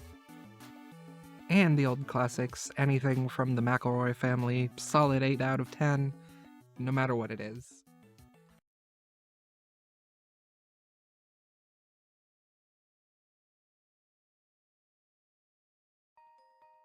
I've said it before, and I'm gonna say it again. Sepulchre is really good content. So I'm kind of bummed that I'm this close to finishing it, but it is such a good thing for me to finish before I move on to anything else. I mean, that 100k you see in my inventory is literally all I have to my name on an almost 2k total account, so the GP, that alone would be extremely useful. But the cape acts as a graceful cape, which means I get a free graceful item that occasionally will restore my run energy. It also gives me a ton of runes, which means it's easier to move on to Slayer the next time I want to do a session of that. It's a chance at the Ring of Endurance, which could be useful. I haven't quite thought about it. One of those things that it's pretty common to not get before 99, so it wasn't a concrete part of the plan. But if we do, that would be nice for things like 1.5 tick-ticks and anything that uses run energy. But I'd have to be really careful with it because I do not want to be powering through the few staminas that I'm going to have. Like, it's a limited amount. I don't need them, and I don't need a lot of them if I do want to use them, but you know, if I put 500 charges in it for the 15% extra run restore that the Ring of Endurance gives you, then I'm going to be pretty limited on the amount of stamina that I have left, but also, if I happen to wear the ring when I drink a dose of stamina, then it drops below 500 charges, and then I don't have the run restore anymore, so it might be better for me to use super energies, but I haven't gotten there yet. Don't even have a ring. I didn't get one until right before 99 on my UAM, so we'll see what happens. The most important things here are the cape and the GP. You know, I'm not getting as much agility as XP per hour as I could be because I'm looting on one of the floor 3 chests, the floor 4 chests, some of them anyway, and all of the floor 5 chests, so it slows down the XP rate a little bit, but it's such a good source of GP and still over 80k agility XP per hour when you have floor 5. If you're as practiced as I am, there's people that are better, but I'm pretty good at it by now. It's just such a nice place. TLDR. I love Sepulchre. Yo, finally getting some law runes back after we sold them all. Here we go, the first day back, the same day as our 99 fishing, 96 agility. Only took 1 lap. Feels good being back in the Sepulchre again. Barely done any XP and I'm already over 500k again. Jeez! I think this guy's practicing the last trap. I mean, it's either that or a broken bot, but he's keeping my floor 5 loaded, annoyingly. It keeps running to the end. Running over here, running back, dying, and then doing it all again. I don't know.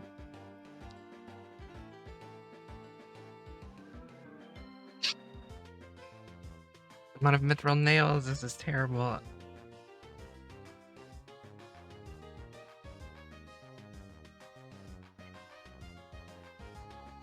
Oh my god, I got the level I didn't even see. With 97 agility. Time for the worst level, I guess. No way, let's go. I don't know if that's actually useful for anything, but it's pretty cool. It's kind of cool. The drop rate's 1 in 200 and it was 198. Basically, on drop rate, kind of cool. And I think it is worth charging. I'm trying to read the wiki to double check my math while I'm doing Sepulchre here. If the ring has 500 charges or more, it passively reduces run energy drain rate by 15% without using any charges. Which is like basically a graceful, well, better than a graceful piece in the ring slot, right? For 500 stamina doses? Not bad. I'm gonna have to do some cooking, figure out if it is worth it. I mean, actually, even without doing the math, I think it's worth it, because a ring slot for reduced drain rate for stuff like 3-tick gems and 1.5-tick teaks. It's just a lot of stamina doses, but that's fine. Actually, I do still think it's worth it. However, I lose a lot of Herblore XP from not making stamina mixes, because as far as I know, you can't charge the ring with stamina mixes, only with stamina potions. I mean, it's pretty negligible. It's not a lot of stamina, you know? It's not a lot of Herblore XP I'd be losing, but it's worth thinking about. Ooh, there's the 800k stack of headless arrows. I have like 200k left. I basically need about a mil, so getting pretty close. No shot, okay. I'll take another one, I guess. Was it like a 36k alch? Yeah. 38k, beautiful. I really wanted a Ring of Endurance on my UIM, and it took me until like 50k XP before 99 to get it. And now I've gotten 2 just doing 97 to 98. Ugh, I love RNG. Ooh, that's a good one. Oh, there we go, that's 200k feathers, which, as far as I know, unless I've done the math wrong, should be just what we need to get 99 fletching. Not that I'm getting it right now, but I'm able to as soon as I can. 92 thieving. Not bad for a 0-time skill that I haven't put any time into yet. Now I'm out of oak logs, so I gotta make my final trip to the 3-tick oak cutting in Remington. Maybe I can get my first forestry events on the account? Definitely got enough to last. And we go back to Sepker. God, that's actually so cute. I'm distracting myself, but I just realized the spiders, the little tiny ones that you find in Sepulchre, are like little baby Verzics. Alright, 40 KC. Some white lily seeds, maybe? No, of course not. No shot! Okay, number 3. Amazing.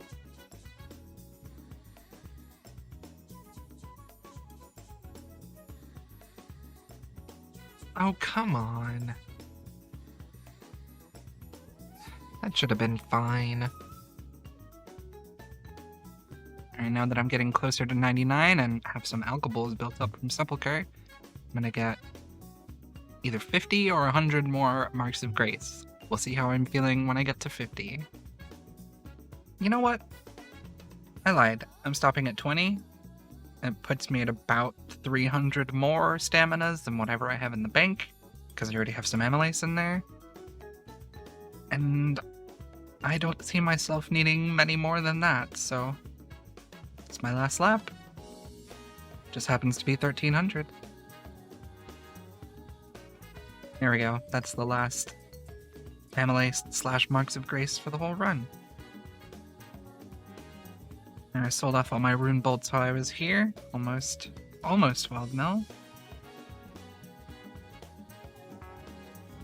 Yep, this is the big, beautiful 98 agility. Now we're on the last level. And I'm gonna have to leave my favorite content soon. There's another level 80 for the list while making some super energies. This right here is gonna be 71 prayer, which is the last 0-time prayer level I'm getting in Sepulchre. Pretty good. Here we snuck in 84 fletching right at the end of this floor here. Won't be getting any more from my headless arrows. I'm only 114k left to make, so. All this time later, I got a PB on floor 2. Don't even know what I did differently. Why? It was fine till then. If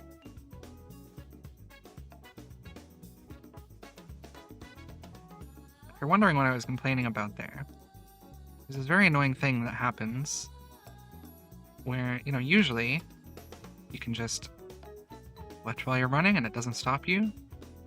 But sometimes, and it's usually after you alk, it stops you and it gets you caught. Like I got caught back there.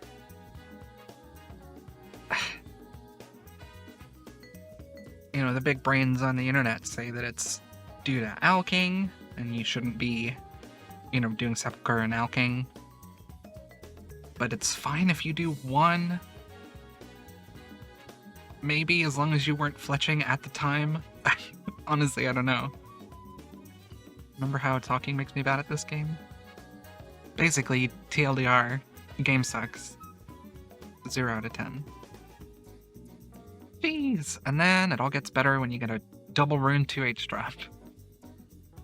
It's a good game, actually. 10 out of 10. Bruh! If I was doing a tier list, this trap is the worst. Not the floor 5 final one. Not the floor 3. It's this one. This one sucks. This is F tier, trash tier, hell tier. I hate it.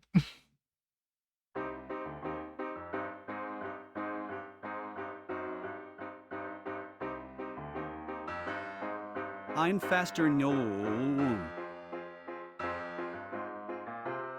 Checking my head.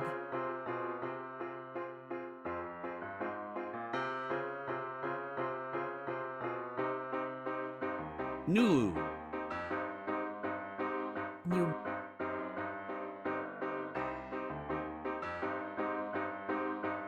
Citrate.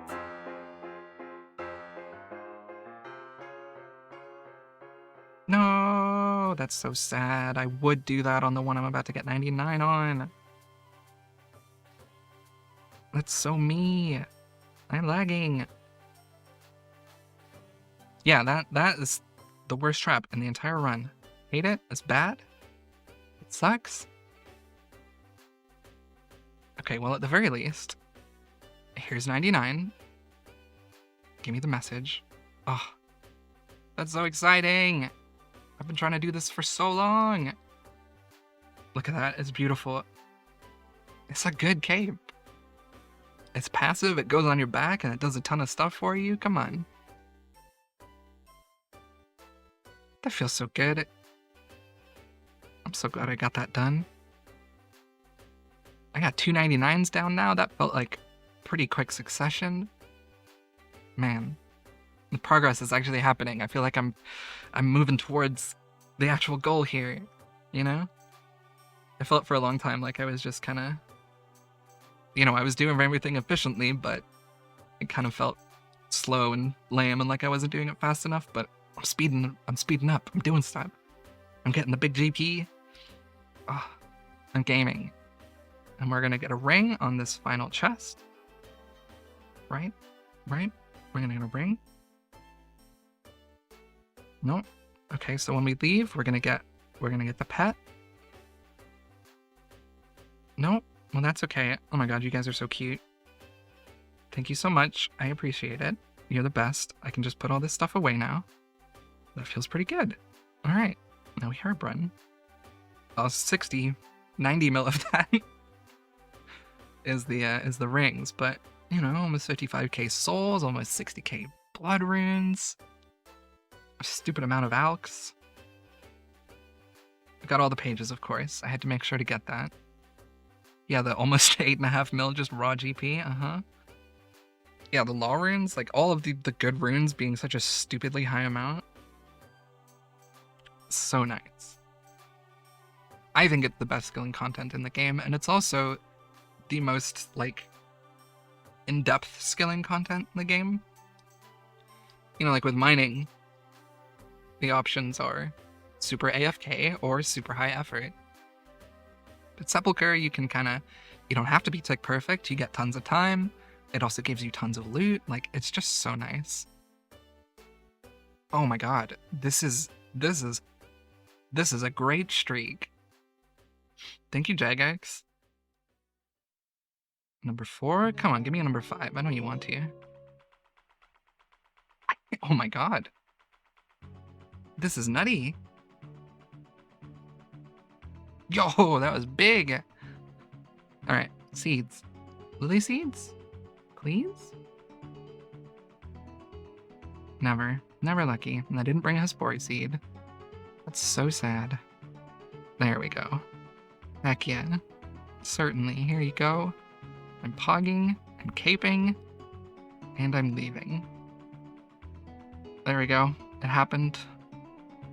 I'm done with agility, and now it is time for mining. Okay, so if I put 500 charges in the ring, I would still have 800 doses of stamina left, which is 200 potions, which is fine by me. So, gotta make some staminas. There's 500 charges in our ring. Now, ideally, I never accidentally drink any stamina doses while I'm wearing it, because the hope is that it's going to be the only charges I ever put in those rings. So I'm not getting any more staminas. So, let's hope it works out. 200 staminas is enough for later, as long as I don't have to add them to the ring. And now I hang out here until about 90 mining, so we can take the gems to artifacts. And hopefully get 99 thieving. This is so nice. I'm using like barely any run. I forgot to even add Ring of Endurance into my calculations, but it's so nice. 86 mining. It feels good to be grinding this place out again. It's very satisfying. I'm sure most of you haven't done this method, so some of you are probably wondering how good it actually is, maybe compared to something like 3-tick granite. So 3-tick granite being the old standard for efficient mining XP once you've mined sand and dayalt or whatever else you need, according to the big brains in the iron skilling Discord, is about 123k XP per hour at 99. And all you get is mining XP. Or I guess magic and fletching XP or something if you stick in the 0 time, but most people don't. You could get smithing XP too if you have a smoldering stone, but that's not really that viable for irons. 3-tick gems though, again according to the big brains at the iron skilling Discord, is 120k XP per hour at 99, so only 3k less, and you bank up to 45k crafting XP per hour with the gems you mine. With that in mind, here's my current plan.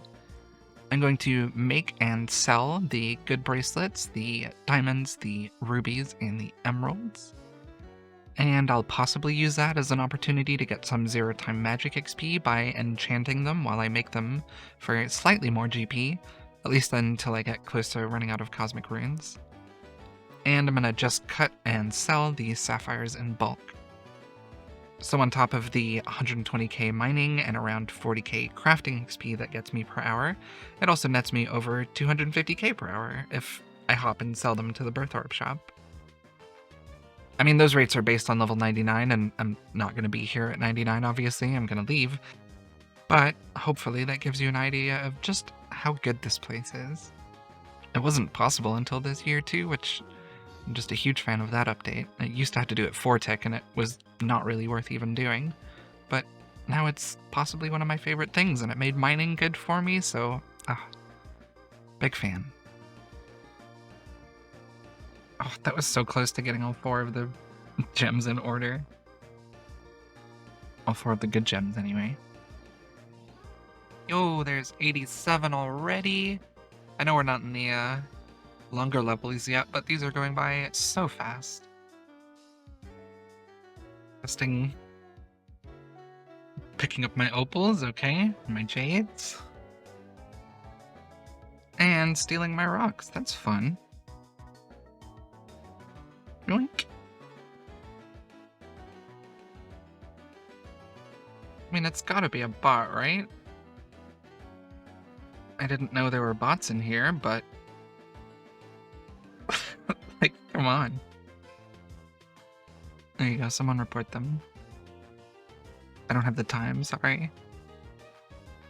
Like the dumbest bot in the world or something? I don't know what's going on. I think it's like trying to find a rock that isn't mine, but at the same time it's seeing my gems on the floor? Oh my god. And picking them up? Like, I have no idea. But I'm gonna hop because this is ridiculous. There's level 88, and I think that's where I'm going to be stopping for the moment because I have to get this video edited and put out. 89. One more to go before I'm out of here. For now, at least.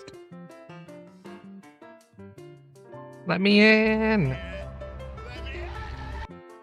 The big 90. Alright, let's get out of here. Not a bad haul, just for getting to 90.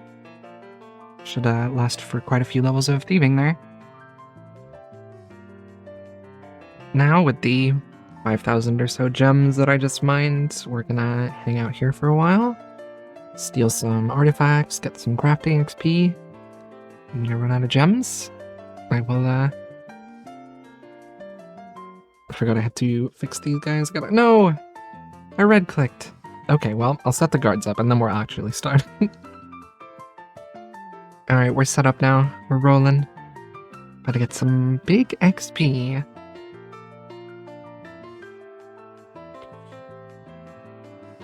Thought I was done for there. It has been a little while since I've hung out with DJ Khaled, so a quick refresher on artifacts. DJ Khaled tells you to steal something, you run around doing other skills while you steal it, and then DJ Khaled gives you 200k thieving XP per hour. It's great, I love artifacts so much. Seriously though, artifacts is so good because it's basically just do whatever bank standing skill you want, while you also get over 200k thieving XP per hour. So I'm able to get a bunch of crafting, fletching, alking, and fire making done while I push thieving to 99.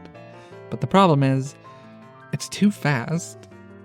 I know it's a speedrun, but this is like the main place to zero time stuff, and it can only last for so long, and it's just a bummer knowing how long the other zero time skills have left, you know what I mean? But all good things must come to an end. DJ Khaled is still here waiting for me when the run is over.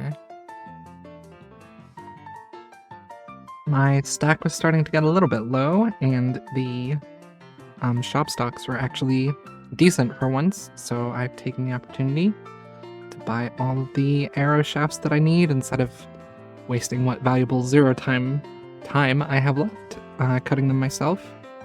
I'm pretty sure that's enough. I need 32k to make up the million.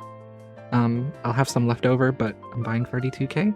I'm gonna make however many I need until the calculator says I can get 99 with broad arrows. 93 thieving. Not bad. Going pretty quick. Yeah. Nope. And there it is. The last full inventory of emeralds has gotten our first crafting level of our little artifact grind here. Not sure where I'm going over there. It's annoying.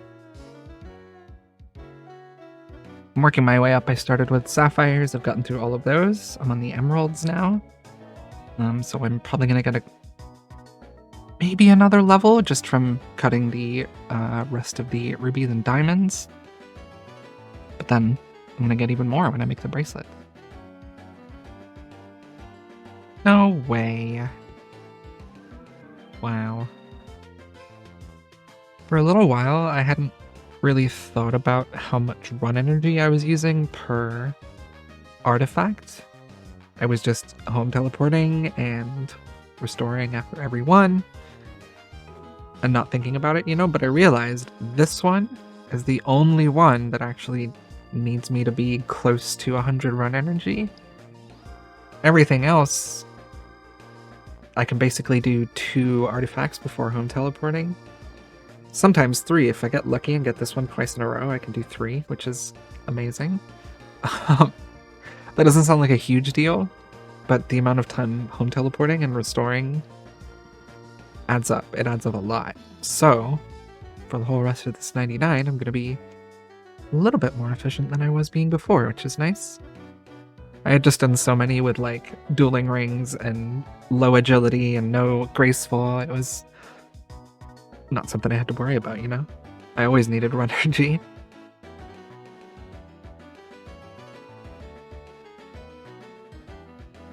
I could, of course, just bring super energies or something. Make it even less trips to the POH, but I have more important uses for those in the future, so... Yeah, I come back from that closer house there that wasn't the southwestern house, and even though this one is kind of far away, as long as I have over 50 run energy, I can fit it in. And then, again, if I'm lucky and I get that one, I could even do a third one. It's a little bit annoying because you actually have to pay attention, and artifacts is very AFK, but you only have to pay attention right before you teleport it away so that you know where to go next. The big 94 thieving. I'm getting pretty low on gems, so I'm probably going to transition to fire making once I run out of these. I'm gonna make a few bracelets so I can alk between fire makes, I think, but it's a little bit ahead now, so see what happens. Should be any one of these here. Yeah, there it is, 997,000 headless arrows, which is what I need for 99 fletching. Now, that's with broad arrows, so I can't afford it right now, but as soon as I can, or as soon as I want to, I'm able to. I said it before, but there's much more important things to spend money on, but having those be available for me to maybe do while I'm running to Slayer tasks and stuff like that will be very nice later. I have to put all those in the bank now. That feels kind of weird, but big moves, you know? There, I sold off a bunch of the runes I didn't need that I had from Sepulchre. Obviously, any that unsold I'm going to get back from ZMI, just to give myself a better view of the cash stack before I go off to do the bracelets and stuff that I'm going to do right now. Right after I bank some gold bars. I only have 164 left, so figure I'd sneak in some smithing XP and stock up on them so I can make those bracelets. Figured out a slightly different method for when you want to bank gold, but you don't want to sit and buy all of it right at the beginning, you know, like most people do on their irons. It's kind of a mix of UIM gold and banking, but you just buy it and throw it in, and buy another one and throw it in. So take them out and bank them. Bank both of them, and don't run out of stamina. As far as I can tell, this seems to be faster than just buying and banking it all. You know, just from like a logical point of view, you know, it's you don't have to run the whole lap for one inventory of gold. You forget what you're doing because you're talking. You run back and forth twice, and then run back and forth twice here, and they're both shorter distances, you know, than if you ran this twice to bank it all, so seems good to me. There we go, 1,400 gold bars is enough for now. Now I get to go make them all. Spend a little time in Prif, got a little crafting XP and magic XP. It's gonna be chill. There's 82 crafting while I'm making some of these bracelets here. If you didn't know, you can make jewelry and enchant it basically at the same time. You just have to keep clicking on the furnace again.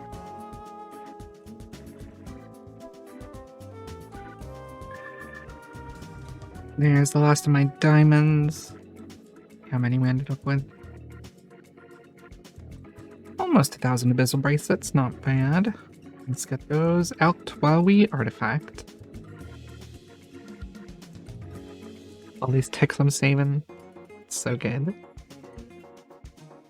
So fire making is the main reason I didn't go to a much higher mining level with all the gems that I've gotten, or that I could get. I did enough to bolster up my cash stack a little bit and kind of, you know, make sure I'm not back down in the dumps like I was a little bit ago. But I'd like to do as much fire making outside of Wintertot as possible, you know, doing it 0 time, and Artifacts is just the best place to do it. Except when I'm talking. Here's the big 95 thieving, coming in pretty fast. 84 fire making coming in. Messing me up a little bit. This place is so satisfying. 96. And 85 fire making pretty soon after. Of course. I wasn't recording, but, you know, there's another Hespori without the seeds. So I ran out of diamond bracelets. I got about 2 mil out of them. And instead of going to spend more time at crafting and taking time away from the artifact grind, I'm going to be burning through, well, some of the rune elks I got from Sepulchre, just to extract a little bit more GP out of them. I get more GP from selling bracelets than I do from selling bolts, just because of how many bolts you sell at once, so. Can I get a drum roll for 97 Thieving, the old classic line, the worst one. Baguette? Nope. Woo! Whoops. Yo, sneaky magic level. It's gonna be the only one I get before 99 Thieving, but it's gonna be nice for when I do eventually get back to Slayer. Should make the magic potions a little bit more useful. Yo, the big 98 Thieving. There's one more to go. I'm gonna try to get it done today. We'll see how it goes. About to hit a pretty big milestone with this hand in. Boom, the 100 mil XP. Doesn't get me anything, of course, but it's pretty good. And of course, I forgot to get a target. Very cool. This is gonna be the last little fire making level we're slipping in here, at level 88, with the last few logs that I have available at the moment. But we're close enough to 99 that it's not a big deal.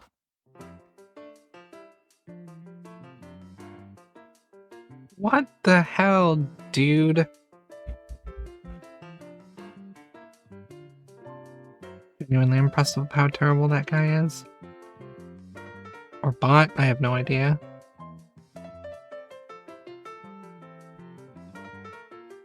Didn't even know he messed up that other guy. This is so cool. Yo, I just noticed first ever 1,000 hours speedrun. Isn't that amazing? I get to show it on when I lost. Okay. Nope. Artifacts is another place I'm gonna be pretty sad to leave. It's just so chill. It's so easy, but it's also such good XP per hour.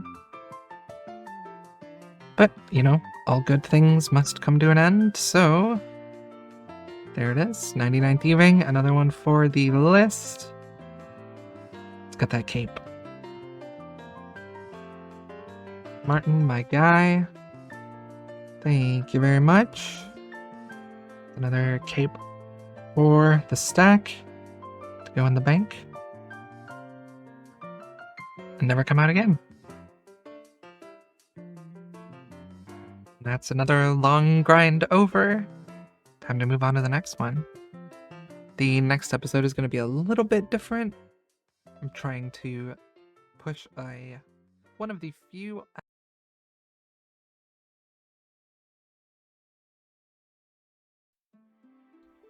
When you're planning a speedrun, especially in the type of grindy game mode that old school Ironman is, it's important to consider every little upgrade you can get that might tip the scales and save you an hour or 3 by the end. Most little upgrades aren't that big of a deal if you aren't going for 200 mil, just because you don't actually invest that much time in the skills. Like getting the angler's outfit, for example, even if you get it efficiently through the aerial fishing shop, it still loses you 2 hours just for 99. But if you keep going, it saves you much more time simply because of how long you use it for. For similar reasons, I won't be finishing a Questcape or going for Zenites or doing most of the little upgrades that make Ironman so fun to play, because the time invested doesn't become extra time saved, especially on RNG grinds. Like, I don't know about other speedrunners, Hebox and JCW haven't really gotten to any points where RNG is that important, and they probably have some method with 36 alts using Venom to get 8,000 kills an hour on whatever boss. But it is so incredibly hard for me to justify doing an RNG grind on this account. I even do math to try and convince myself they're not worth doing, and I hate math. I'm terrible at it. Trusting in RNG when you're watching the timer slowly tick up is really rough. Dagannoth Kings, though, they were just way too good to pass up. Like I said, I had to do the math to figure it out, and I consulted with the biggest brain gamer, Trisk, and we figured out that the Berserker Ring and a Dragon Axe would save around 12 hours if you did 1.5 techniques for 99 woodcutting and use the Berserker Ring for Crystal Halberd specs and melee tasks for 99 Slayer. And that math doesn't even include any extra XP I get while I'm trying to get them, like Slayer and Prayer XP, because I'm doing it on task. So it'll actually save even more time, just a little bit more. And more on top of that, if I follow the efficient methods for 99 Slayer, I won't actually get 99 melees. So I'll be using the Berserker Ring for even more melee tasks than I calculated for originally, so it'll save me even more time. That is, of course, if I actually get the drops I need in a reasonable amount of time. Which means I have to put a time limit on it. Like, I obviously don't want to waste the full 12 hours. Like, if I spend 12 hours getting something that saves 12 hours, I might as well not have gotten the thing. I'm still in the same place I was, you know? So, I gave myself 7 hours. No particular reason other than it being a smaller amount of time than 12 hours, and it was enough time to get at least close to a decent amount of kills if I kill Rex and Prime, and it had a little bit of extra time in there to run to the lair and get set up, you know, without Supreme trying to kill me and deal with anyone crashing. So 7 hours sounded pretty good. But first I had to get the Dagonoth task. That was an incredibly successful cave horror task. I hope that RNG continues for me. 87 string. 100, I'll be kind. That's not kind. It's easy though. Huh, okay. Cool, I guess. Yo, let's go. Okay. Time to do some DKs. Alright, this is the DK setup. What do you think? Got the big tankiness, slight little bit of accuracy, Slayer Helm of course. These are just because I didn't really have anything useful to put there, so I thought it'd make the run easier. I put a few extra charges in the ring so I could bring a stam. And we've got these for Prime. But we'll do that tomorrow. Alright, let's get going.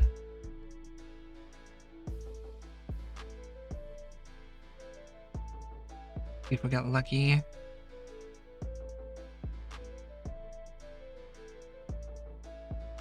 Oh, let's go. Do we continue to get lucky? No, we don't. How are we gonna do this? I'm lucky? I'm not lucky? Didn't work. I don't have melee. Nope. Just wander a little bit. Just gotta wander a little bit. He really wants to hang out by that ladder. Kind of annoying. Like I'm just gonna die trying to wait for this guy to move. It's not fair. I'm actually gonna have to go. This is ridiculous. Yeah, let's try that again. I'm gonna take some solid food this time. Good grief. Oh, I consider the 7 hours that I'm doing to have started at the 1006 hour mark, so once that gets to 1013, I'm out of here. So all of this is taking time away, but it's okay. It's faster than trying to be brave and dying because of it. Alright, we peek again. I'm gonna log out for a moment to collect my thoughts. And hopefully give them time to move around a little bit more. Alright, my thoughts are collected. Let's try again. Let's make this one work. Oh? Oh, this one's good, actually. I can get Prime in range over here. As long as Supreme doesn't decide to run over. I can reach, right? Oh, of course I can reach. Cool. Now we're chilling. Okay, nothing useful yet. Alright, no luck on the first Prime, but maybe luck on the first Rex. Maybe we make this a quick trip and don't have to worry about it? Nope. And now this is the strat. We just go back and forth, stay out of range of Rex while we kill Prime, and wait and hope we get the drop.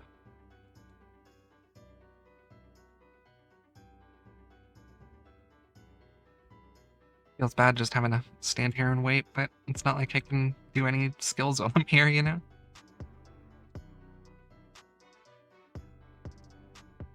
Oh, I haven't been putting the slaughters on. I should do that. Whoopsie. Technically, I have the exact amount of kills to at least get a Dragon Axe if I'm doing Rex and Prime, which I would be happy with on this task.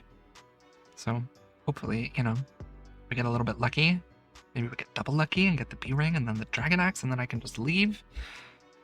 But you know what hope does to RNG. Okay, that's actually useful. It's not the biggest deal, but accuracy is good. That's why we wear mage robes on Slayer tasks instead of Proselyte. Oh, I'm excited about that. The Sears ring wasn't something I was hoping for or planning for. It was just a nice byproduct of doing Rex and Prime, you know, to speed up the Dragon Axe part of the grind. It's not a big upgrade, but I can get the Imbue scroll from the PvP Arena 0 time, and it will help with Slayer, even if it's just a little bit. So I love that. I can even put it on right now. That's fun. We've already got lucky on the 1 and 128. Still got 112 left, you know? Pretty hopeful. Okay, we're an hour in, and I have one slightly useful drop and neither of the other ones. So no giga luck, but a little bit of luck. We're doing okay.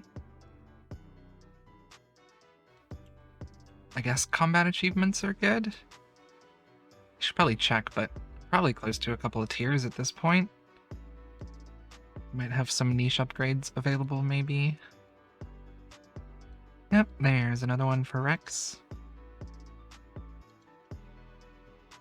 We're up to 30 KC on both of them with no Dragon Axe yet. I'm getting scared. Let's go. Okay, very, very cool. How do I get this?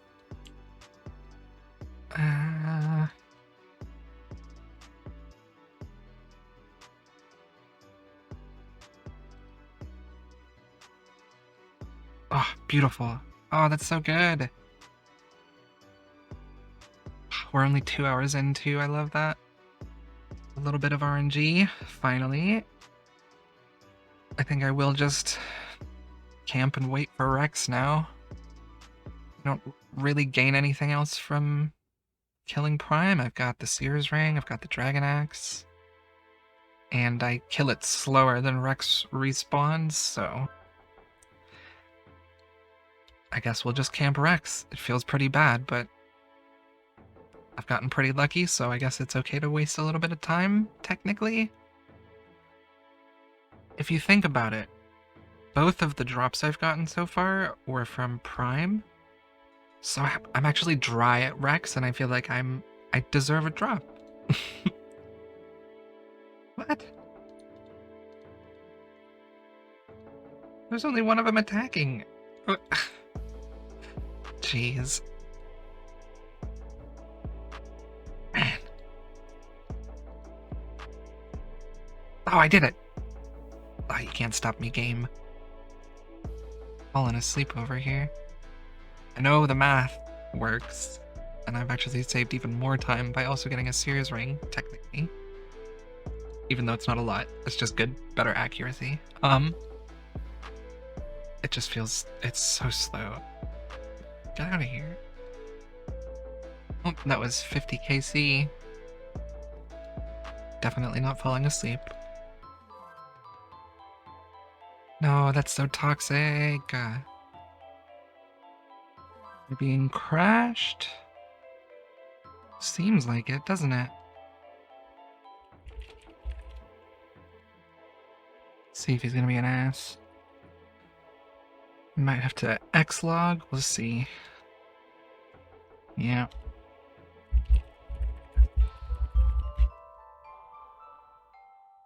Alright. Let's turn that on just in case. And log out. So cool. If there's anyone in this world, I'm gonna use it as an excuse to leave and restock and come back. I'm pretty low on supplies anyway, so let's see. Oh, are we chilling? No, we're not chilling. They're fighting over there. All right. Yo, are we lucky? Is he gonna stop? He is. Oh my god, game's too easy. I've got 3 hours left on the timer, and my confidence is slightly lower than it was a little while ago. But, you know, we're sticking it out. Killing the Rex. Falling asleep. Okay, Dragon Axe number 2. Another one that's toxic.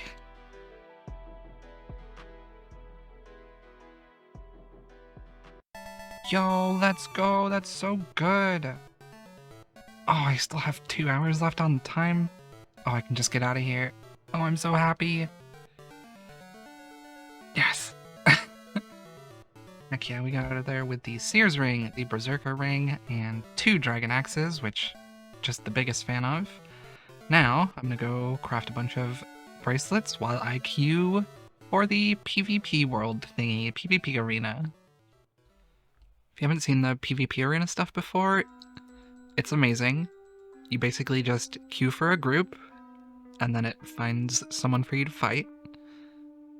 And then whether you win or lose, you get points, and then you can buy imbues with those points.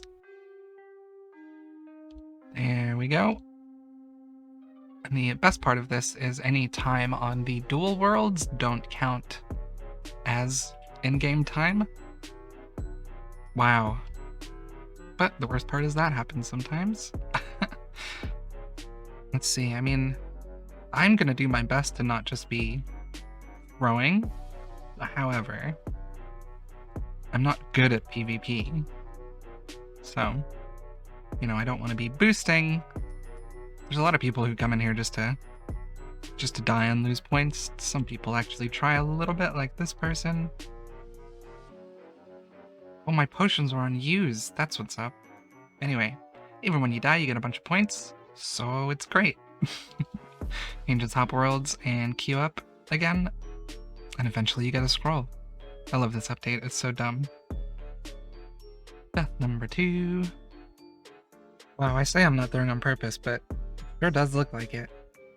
I've had so many fail. I've had like 3 actual rounds and I've tried 11 times. Why does no one want to fight me? This is so sad. Oh my god. Oh, it's taken so long that I'm out of gold bars. This is so sad. Okay, well, I finally got one and he doesn't want to play, so that's fine. Bonk.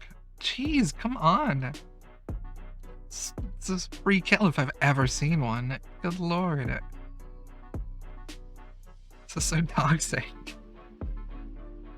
Bonk. There we go. He gave up. Redemptioned, okay. DF.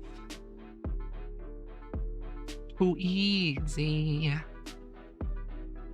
Alright, all you have to do is try a little bit and you're just gonna get arena points. Like, there's so many people who are just here to give up, it's crazy. He isn't doing anything and I still can't hit. It's impressive. There we go.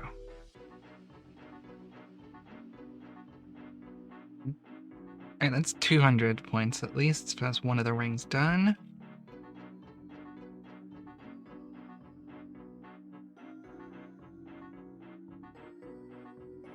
Boom. Ow, that one put me 1 point away from 400, which is what I need. That's annoying.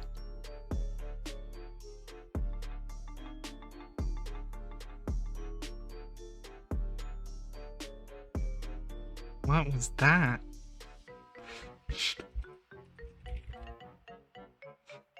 Wow. That was so strange. That was a good one to end on, I guess. Okay. Let's get these imbue scrolls. And there it is, we've got our 2 beautiful imbued rings, all ready for our future Slayer grind. And that's gonna be it for this episode.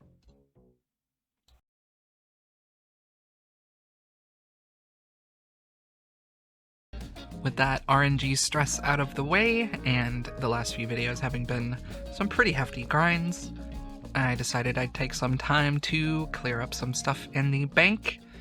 So I made my way to Prif to turn the gems I got from Shiloh into bracelets for crafting XP and GP. 83 crafting, while I'm having a chill day making some bracelets. Doesn't really take very long to burn through a stack of gems, turning them into bracelets, so I made my way over to Darkmire to do something I'm going to be spending a lot of time doing this next couple of weeks. One of the more near-term goals now is 95 runecrafting for Wraths to make Slayer an efficient prospect for me to do. You know, being able to get prayer XP while I'm doing Slayer is very important, especially these days. It's pretty close to 1-to-1 Slayer XP to prayer XP, so I really need to do that. There's a little bit of an annoying rooting thing here where I need to train magic so that I can use spellbook swap for ZMI, using Vile Vigor on the Arceus spellbook and NPC contact to repair the pouches. That requires 96 magic, but if I want to train magic, I'd like to do Slayer, and I don't have that many Slayer levels left before it's actually, you know, when I actually need to have Wrath runes. So my plan right now is to build up a big stack of Dayalt in the bank while I build up the stack of stamina potions as well, so that I can do as much ZMI as I can before I actually have to use the spellbook swap method. And by that point, I should be able to take the runes that I've made, get a decent Slayer level and a decent magic level, or a usable magic level. Hopefully. That's the plan anyway. But that's for the future. Again? Yes? Nope. 88 farming on the farming contract. It was getting pretty late and I didn't feel like mining Dayalt anymore, so I figured I would spend a little time to cut through all these sturgeon. A little under 300 left. I've done like 7,500 of them, but almost 100k XP so far and 112k XP per hour. I mean, it's not bad. Plus all the herblore XP that this caviar is going to turn into later. That 99 fishing did me real well. So like I said, I'm having a bit more of a chill week than usual. So I decided to take a little time to clear up some of the easier stuff that's going to help push me towards the end of this speedrun. Right now I'm going through Route 1s in the temple trekking thing to try and get the lumberjack outfit. It's usually very fast, it's usually very easy, and it'll be good for me in the future with the forestry basket with the clothes bag, so I can wear graceful and still have the lumberjack XP when I do 1.5 tick teaks. It's gonna be great, but I've got to deal with the room RNG now, I guess. We don't do the bog events, no thank you. Yo, this is the actual right one. This is the first one. That's cool. Okay. Just gonna kill these guys until I get a lumberjack top, and then I'll leave. Or whatever lumberjack piece I get first, I guess. Come on. Come on. I think you can cross the bridge to make more spawn?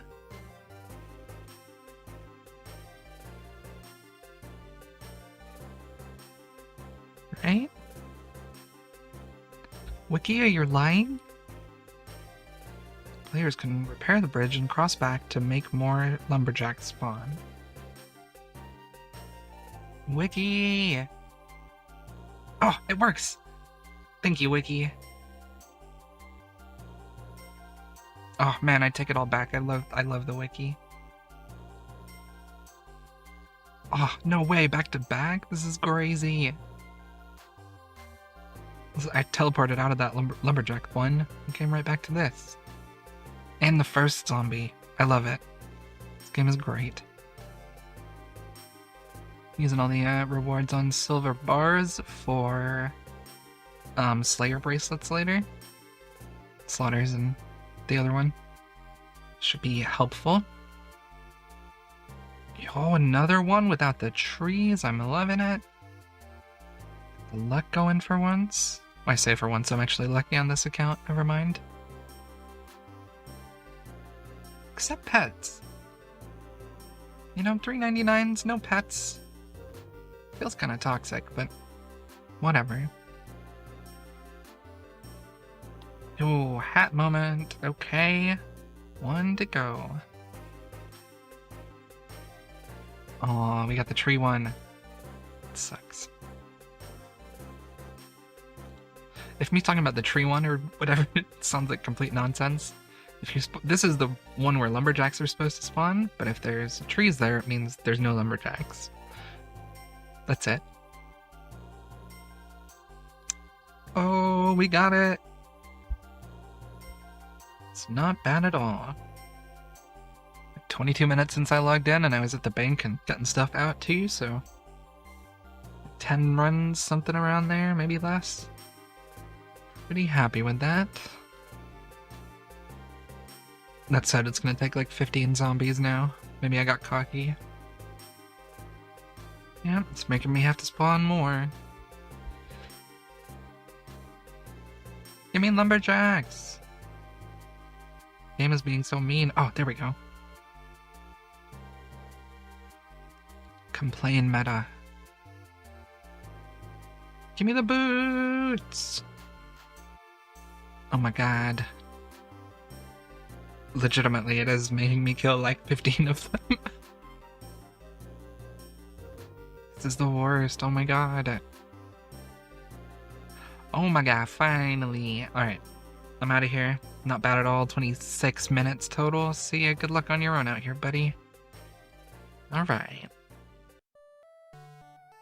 Now, I've got to get 600 willow logs, 300 oaks, 600 maple, and 300 yews to get everything I want from the forestry content. Well, from part 1, I suppose. We'll see how part 2 goes. I'm doing that with my fancy new dragon axe at the Woodcutting Guild for the invisible boost you get from being in here. I think forestry events can spawn in here. I'm gonna double check that. Oh yeah, I just misremembered the blog in the exact opposite direction. Trees in the Woodcutting Guild do not get the events. Alright, where do I have to go? This is new content. I hadn't planned for this. Alright, I have been cooking and I have come up with a plan. Teleport to Neve and yew trees. Literally right there, okay.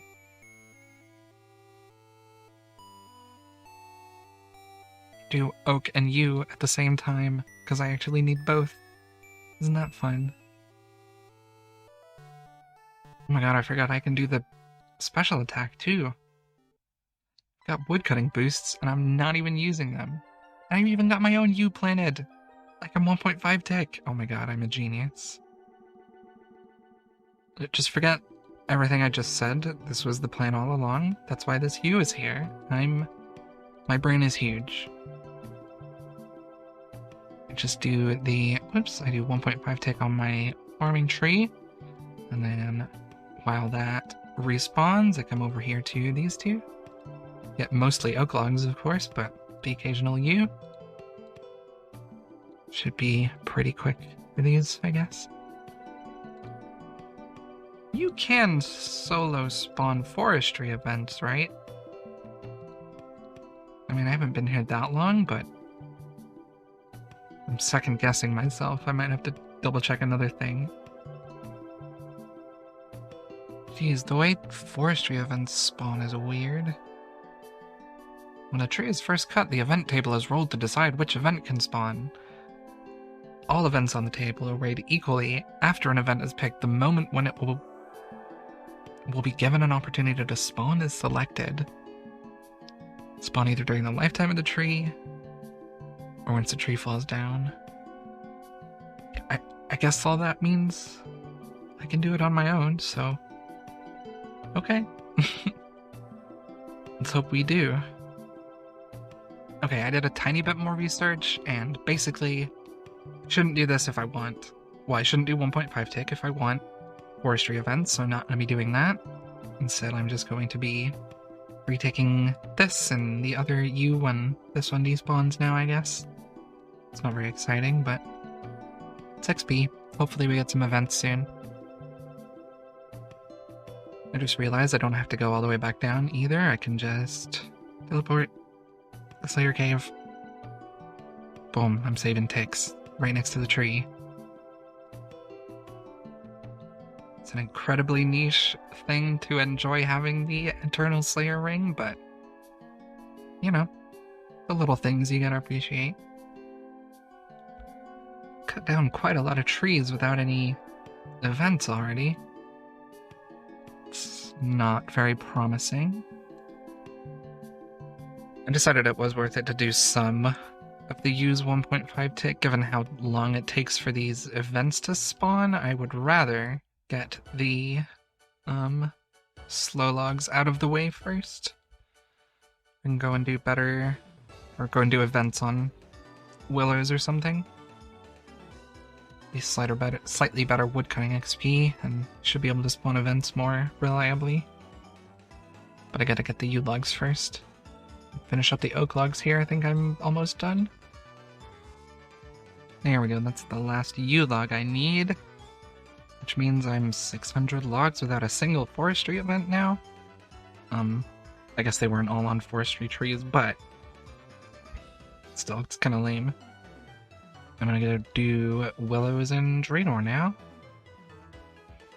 Maybe forestry events don't spawn unless you're AFK cutting the tree? I mean, I'm gonna keep going for a little bit, but if I don't get any events, I don't really know what I'm gonna do. Maybe I need the thing. There, I have the kit now. Is that... Let's see if that makes a difference. I've done like 900 logs today, and 300 or so oaks in the past for oak planks when forestry was already out. I've never had a forestry event. I don't think you can get them while 3-ticking, and that's really annoying, and it might ruin the plan I had just made. I gotta cook.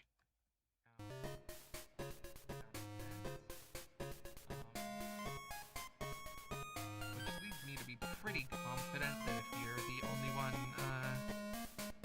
cutting trees and you're doing 3-tick, then you just don't get... Whoops, you don't get any forestry events. It's not the biggest deal because I still have plans for other woodcutting later that isn't 1.5 tick teaks, so that I can get crystal shards for the crystal halberd. So I have more opportunities to actually spawn the events to get the anima bark that I need for things, but I'm going to see if there's a... Like, if I chop AFK and I get events suddenly, then it kind of confirms it for me. Unless I was just getting super unlucky before. Yeah, double checked with him, and he just says, you gotta have it on you. I don't think that means you have to wear it. Maybe I'll try that. There's 76 wood cutting. Still no events. I'm really, questioning how frequent these events are when you're solo. So, here's the thing. If events are incredibly rare when you're solo, then it's not worth it for me to push directly for them in one go. Like I said, I still have to do, I was still going to do some 2-tick teaks in Prif for crystals, And I can do that before I do construction, so I can have the log basket and stuff if I actually get the events, but the quandary I'm having is... I don't know what this person's doing. The quandary I'm having is... do I go to a forestry world? Do I look for worlds with more people? It's how the content was intended. You know, I'm not going to be getting in a friends chat and hopping around and... Nice. Where I'm not going to be hopping around for the good events and... You know what I mean. I would sit at Critiques and do the events that came up, and if people showed up, that'd be fine, and I wouldn't be asking them to, so it wouldn't feel immoral, but it still kind of does. I don't know. I think the plan is going to be 2 Tictiques and Pref. If other people show up, wow. If other people show up, that's fine. It's kind of hard for me to prove that I'm not getting tons of other people to come in and basically boost me. You know what I mean? But the way woodcutting works now, that's going to be the case everywhere. Like, if this guy started chopping trees, I would get a boost. You know, I have no control over that.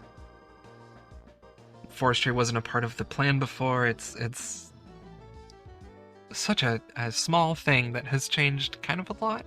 Made it a little bit confusing at the very least, so... I'm not sure.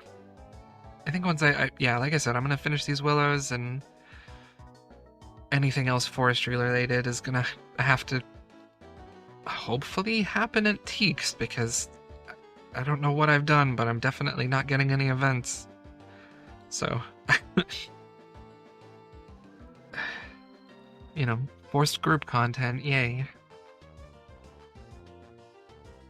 Like, did they design forestry with the idea of hopping around for events? Because most woodcutting spots don't have more than a few people. You know, I've done almost, what, like 1,500 logs or something like that at this point? Without a single event? It's either because of the 3-take, or they're incredibly rare solo. It's an interesting update, for sure. If I'm wrong about the 3-take, and the couple hundred logs I've done just normal woodcutting might mean that's the case, because I still haven't gotten any events, that means I would need to chop, like, tens of thousands of logs to get the kit upgrades if I do it solo. That's so busted. I mean, maybe the rate's higher on Teaks, so it won't be that bad. And I do still have to cut a lot of extra logs other than the ones I need for 99 constructions, so it's not a big deal, but the balance seems quite wrong. Haven't done 2-tick in a while. Let's see how it goes, I guess. There's the first crystal shard, hopefully of many. Not gonna need a ton, but some is helpful, and the woodcutting XP is nice. Yo, finally! Okay, I don't know how these work, but we're doing them. I didn't really used to be a fan of 2-tick woodcutting, but it's pretty nice now with forestry, as long as you're not messing up. Just with the way the trees work, you can cut down 1 teak. When it falls down, you chop the one on the other side until this one comes back up, and then you go back to it.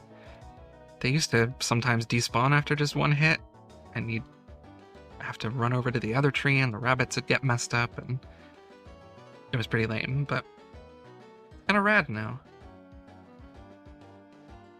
When I did get some bark, it went into my kit, I think. At least that's what the plugin says. Okay. So, we're making progress. Even though I failed that first event, basically. We're still making progress. Yo, this is a good one. Alright, that more than doubled the bark per hour I was getting, so that's good, I guess. promising at least.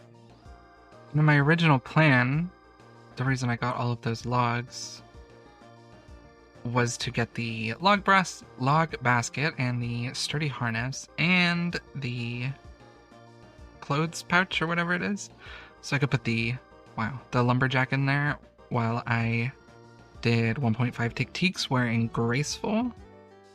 But given the rate of anima bark without other people, I think I'm deciding that's not viable. You know, the hope was to have all of the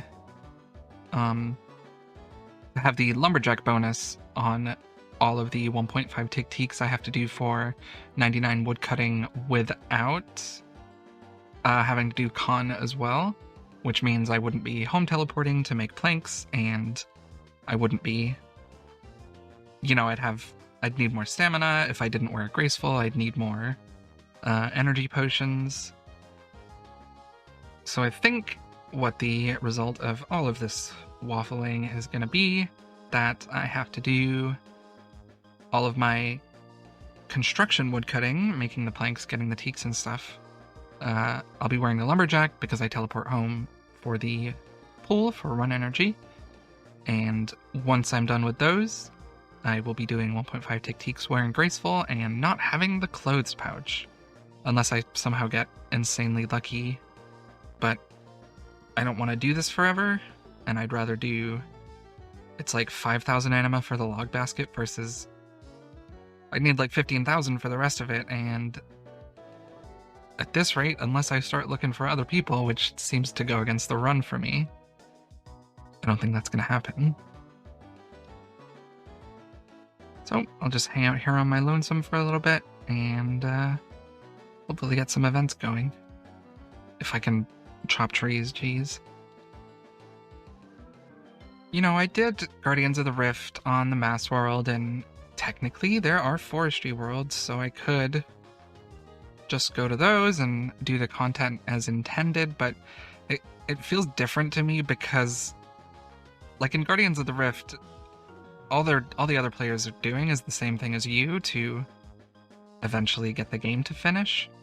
But with Forestry, the more people there are, the higher your woodcutting gets boosted, and I'll start seeing people doing the events in the ways it's been figured out that to be good, you know what I mean? Like, it feels different, and it feels just different enough for me to just hang out on my own. Do it a little slower. Do it a little bit more morally.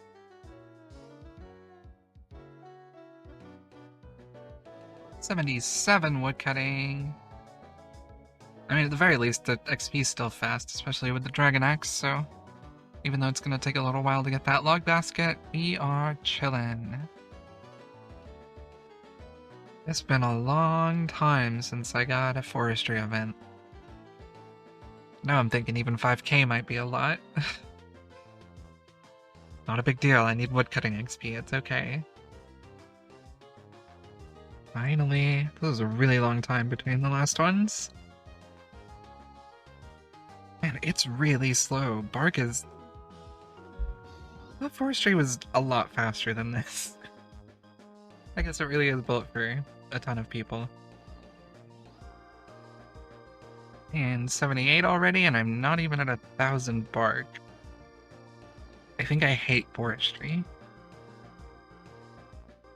79 woodcutting. I got a single Forestry event that entire level. This content doesn't seem like it was cooked right, Jagex. When I got 78 woodcutting, I was like, okay, I'm gonna get one more event, and then I'll log off and I'll go make some food. I'm now a quarter of the way through 79. If that tells you how long it is between these events. Oh my god, finally, almost halfway to level 80, and we finally got another one. Oh my god. Wow, 6,300 logs and 1,000 bark. That's so cool. I'm gonna log off and think about some things. So I talked to someone who knows someone who did the log basket solo with 2 tick-teaks, and it took them 5 hours. So apparently I've just gotten insanely unlucky. Like, they got 5k in about the time that I've gotten 1, which is pretty painful, but gave me hope, I guess. It's not like the XP rate's bad. I'm getting like 18k less XP than I would at 1.5 tick-teaks. I think, something like that. So it could be much worse. You know, I'm not losing almost any time, but it's very strange to get this unlucky on such a simple, strange thing. At the very least, I've already gotten enough crystal shards for the halberd, so I'll have some left over to make like divine ranging potions for chins and for prayer slayer too, I guess. That would be helpful, so that's nice. Okay, they're happening. This one was much quicker after the last one, so fingers crossed. Ah, there we go.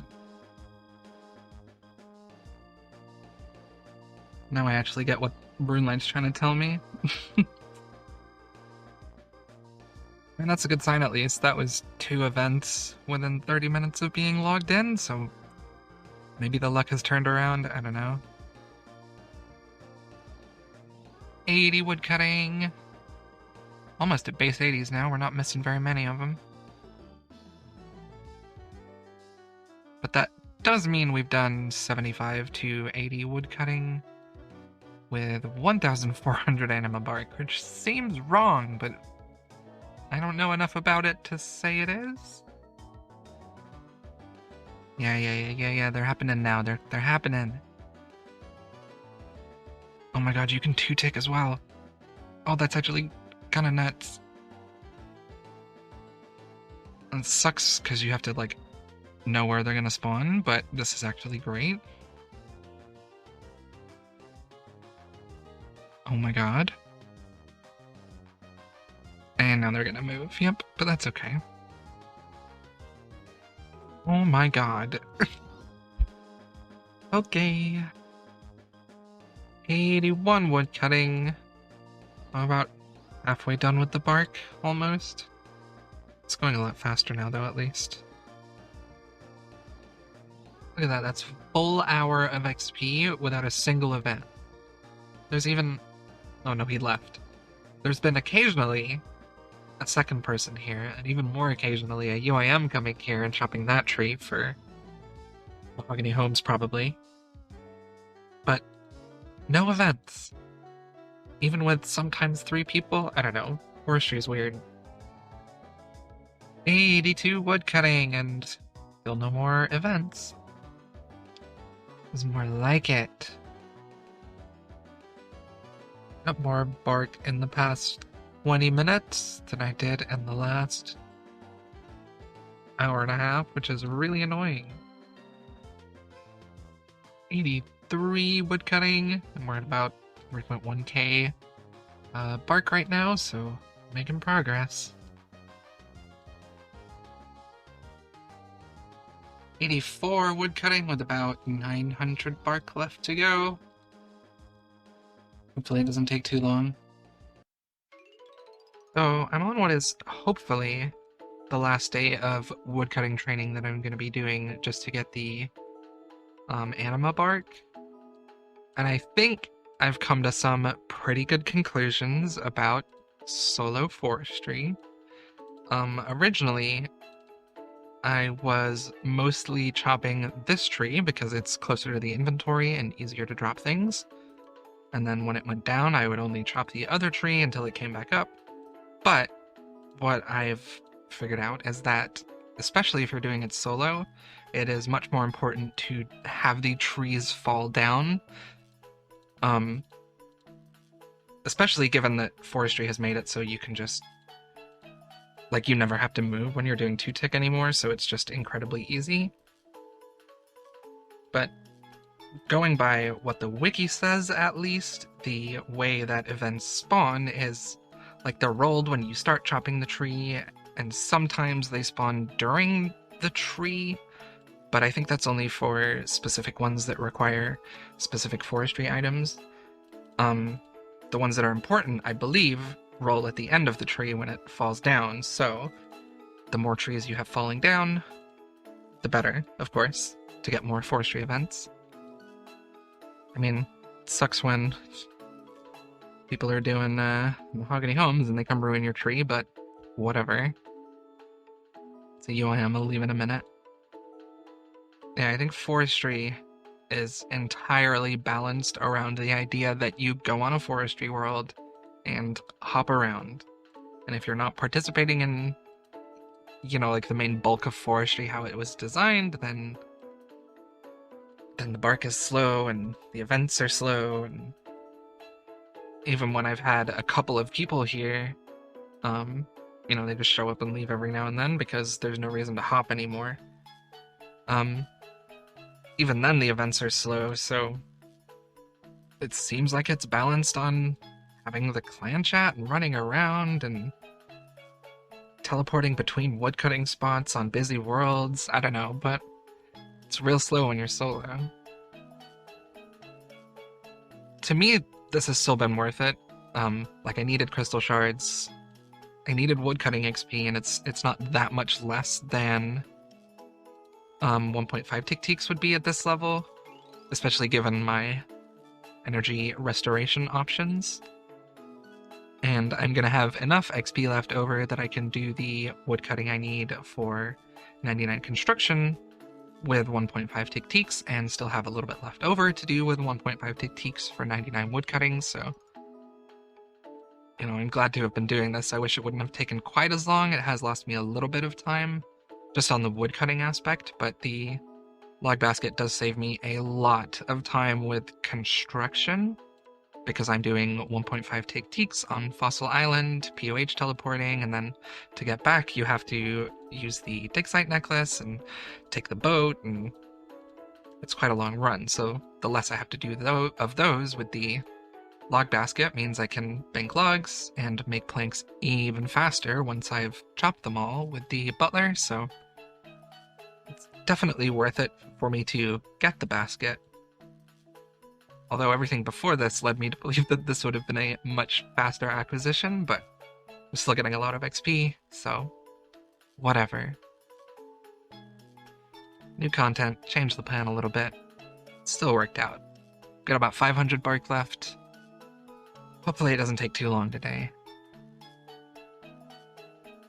And that was half of the bark that I needed in a single event. I wish that it had been going at this pace the whole time, but I'm grateful. Oh, I got 85 woodcutting. Woo! Just 250 bark to go.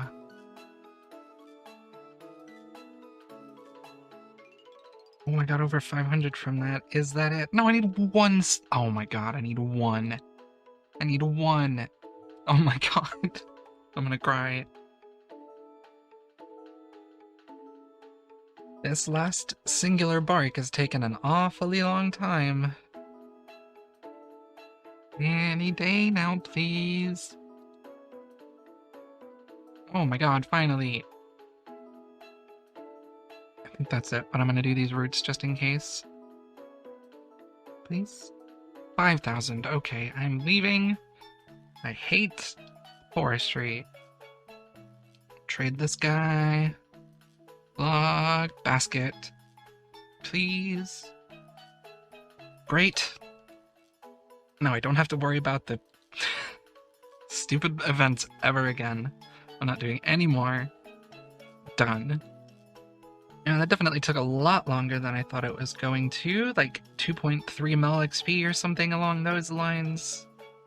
And I didn't get as much out of it as I was expecting to either, which is kind of annoying. Like, I was hoping to get the clothes basket, and luckily not getting that doesn't actually lose me time, because the lumberjack outfit only took me like 20 minutes, and I still get to use it through all of the woodcutting XP I get for construction, so not a loss. We've gained time. It just took a lot longer than I thought, and a lot more XP. But, you know, 10 woodcutting levels. I don't need to go there. 10 woodcutting levels, 2.3 mil XP, a log basket. Pretty happy with that.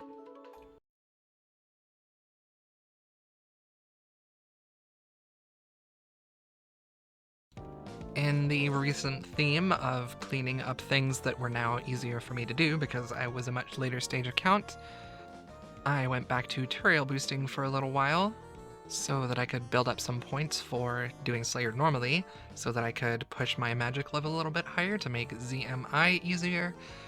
However, that plan changes a little bit, and my routing was a little bit off, but future past gwem will explain that for you, don't worry. Yo, iron boots, this is huge!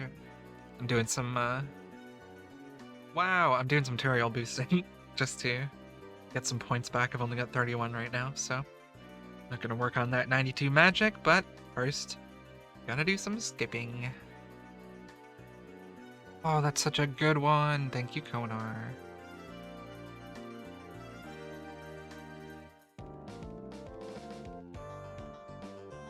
Ooh.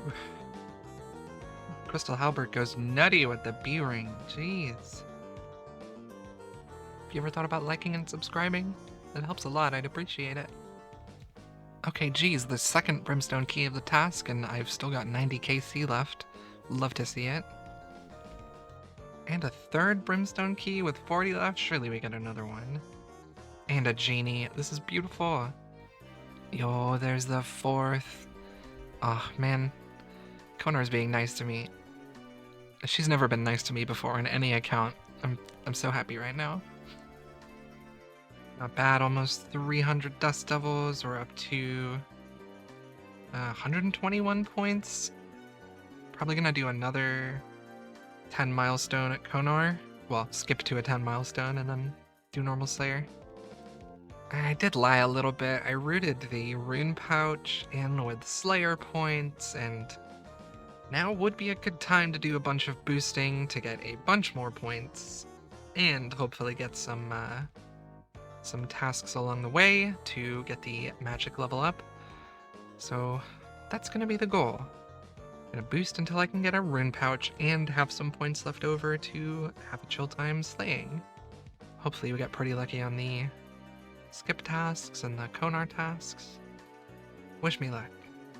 The reason I'm switching it up, and the reason it makes sense to do it before I push for the ZMI, which is kind of the reason I'm doing this little bit of Slayer anyway, is because having the rune pouch would be hugely beneficial for ZMI, just to be able to hold a bunch of runes, the stuff I need for teleporting, and the stuff that I don't bank after crafting it, so slight change of plan. I didn't think about it before, but that makes sense, and it'll be pretty easy. Just gotta do some Slayer. So fun. Yo, the superior hand, they're so weird. This is so much nicer than it used to be with all the teleports I have now. Should be pretty quick, I hope. Come on, Konar, are you gonna be kind 2 times in a row? Please? It's not terrible. It's fine, I'll do it. Good excuse to make some, divine potions with the shards I got, I guess. Big spec, holy.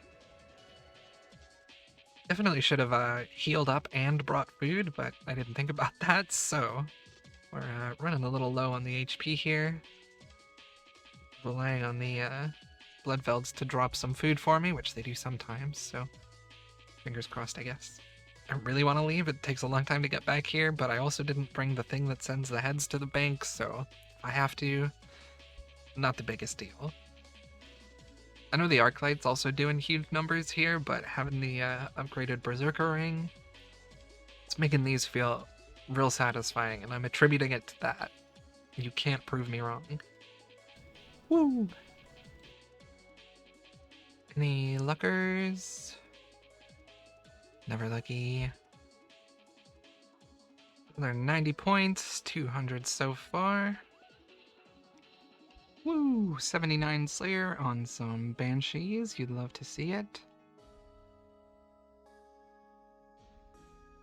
The teleport directly to the tutorial skip tasks. This is amazing. Please be chill 3 times in a row. That is pretty chill. Thank you, Konar. Woo! Wee! Oh, I'm already done. I didn't bring the teleports because I wanted more bone space. This is terrible. I'm gonna kill this guy. Gotta get that prayer XP. Anyway, that's 300 points for 30 tasks. A few more to go. Can't. Oh my god. That's what happens when you forget your bow, I guess. And forget that you have a stamina that you can drink. Oh my goodness. I managed to do a tutorial task for my 40th, so 10 Black Dragons in the Myth Guild's dungeon for the 50th. It is. That one's easy. Ooh, thank you, Konar. Not bad. 50 tasks done, 270 points. 200 more points until I can get the rune pouch, and then a couple more before I'm actually comfortable buying it and having points left. So we'll keep doing a couple skips. Probably another 20 tasks, and then we're probably chilling, I think. And maybe 30 tasks. I don't know what's changed since last time. I know I'm just doing tutorial skipping right now, but I'm actually kind of enjoying Slayer for once. It's kind of a miracle, not gonna lie. Let's keep this good streak going, Konar. What's the 60th? Mutated Zygomites? Pretty fine. There we go, that's the easiest 90 points in a long time. What, like 120 points left? For the rune pouch, anyway. Almost there. Alright, we're on 69 tasks, Konar. Are you gonna continue to be nice for number 70? Not really. But it's fine. I can do that in one trip at least. Oh my god, I could mage these. Why am I not doing that? They're stackable and everything? I wonder how long they take to respawn. Not very long. Decided to stay in just melee since I was so close to a level and I was already here with the melee, and this is my last kill. 3.4k XP to go. Very cruel, but 721 points. We keep going. There we go, a couple of tasks later, we got the 88 strength. Got the 82 range while we're shooting up some bears. Kind of a sneaky level, but we'll take all the total levels we can get. Please, Konar, I'm begging you to just continue being chill. Thank you. Woo! Woo! Okay. Well, I only had like 6 left, so it's good for, I don't know, Spory. Not even worth selling for anything, it's so sad. Ooh. Yay, more! Hey, there we go. 811 points. We could buy the rune pouch now, but I'm gonna do another 10 skips to give me a little buffer, and then can start doing some real Magic Slayer.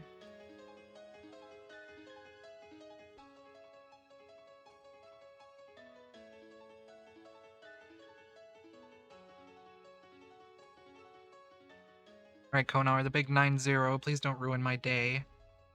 That's actually pretty good. Okay, cool. I mean, it's a terrible task, but it's a good milestone task. That's the 90 done. I've got over 900 points. Forgot to pick up Dragon Bone, so it's not a big deal. Let's go get this pouch. It's kind of a big moment. I mean, it's a little big moment, but it's a pretty big moment. It's like a pretty big account progression moment. Very big quality of life moment. Oh, I love it. Boom, and let's continue that with getting, I don't know, I've got 11 keys, so we might get something useful. Got GP and a broken Hosta, that's cool. Love that. More GP. Crafting XP, okay. Diamonds, we love it. No. Jeez, what? Okay. Okay, the pure essence is nice. Okay, 2 broken hostas, we love it. Alright. It's such a nice upgrade to have. It's not a huge deal, but 2 inventory spaces on a herb run for, you know, when I'm doing the allotments and stuff is really nice. It's gonna be really good for Slayer. It's gonna be helpful for a ZMI. It's weirdly, it's one of those, it's like a fire cape moment, even though it's not that big of a deal. It just feels like another, it's like a step in the account, you know? It's unlocking more efficiency for me, which I appreciate. It's nice, you know?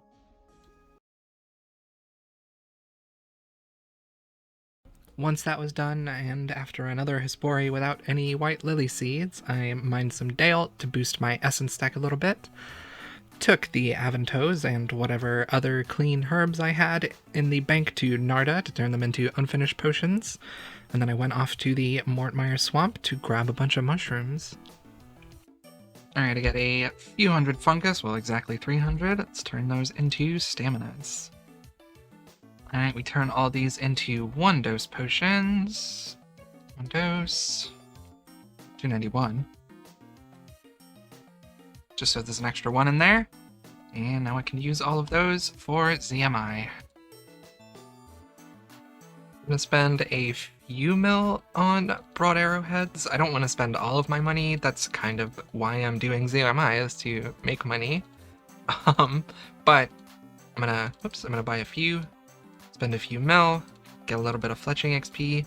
I don't want to be doing nothing while I'm doing ZMI, you know, so I'm gonna do some arrowheads. I'll be able to cut some gems while I'm running, hopefully. Should be good. Maybe this one? No? What about this one? No? Yeah, okay, there we go. Just rolled under 18 mil, which means we basically still have 18 mil. Got almost 75k arrowheads. Should last us for a comfortable amount of time at least. Now we actually get to it. And here we go. Hang out in the best weird little cave in the game. So there's a few different reasons I'm here right now.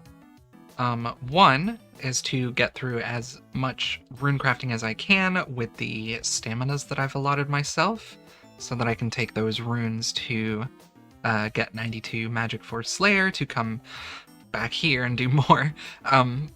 But right now, the main goal is 85 runecrafting. That's where I'm going to stay here until, and then that's when I'm gonna go to do 92 magic through Slayer. But 85 unlocks the gigantic pouch, or whatever it is, which uses the Abyssal Needle that I got from Guardians of the Rift way back when, earlier in the series. So I'm pushing to that so I can stop using these. Use the runes that I get from pushing to 85 to help myself through Slayer and boost up the cash stack again with whatever I have left, and then I can come back. Well, once I have the day alt, of course. Good lord. I can come back and finish 99. That's gonna be a while, though. There's a lot of day alt I gotta mine. This is the setup now, by the way. We got the agility cape. We've got the mist battle staff that we got from the superior cave horror. The graceful gloves. Ring of endurance, which I had charged up a bunch to use staminas. I don't need that. I'm not sure why I have it. But, of course, the Guardians of the Rift outfit. Got my fletching to do. Feel a lot better than I was last time. 85 fletching. Feels good getting these free total levels, even if I do get interrupted all the time. 81 runecrafting on the doing all the clicks in the wrong order. First little level of our little runecrafting diversion here. Pretty fast too. I'm not sure how far into it I was, but let's chill. I like ZMI.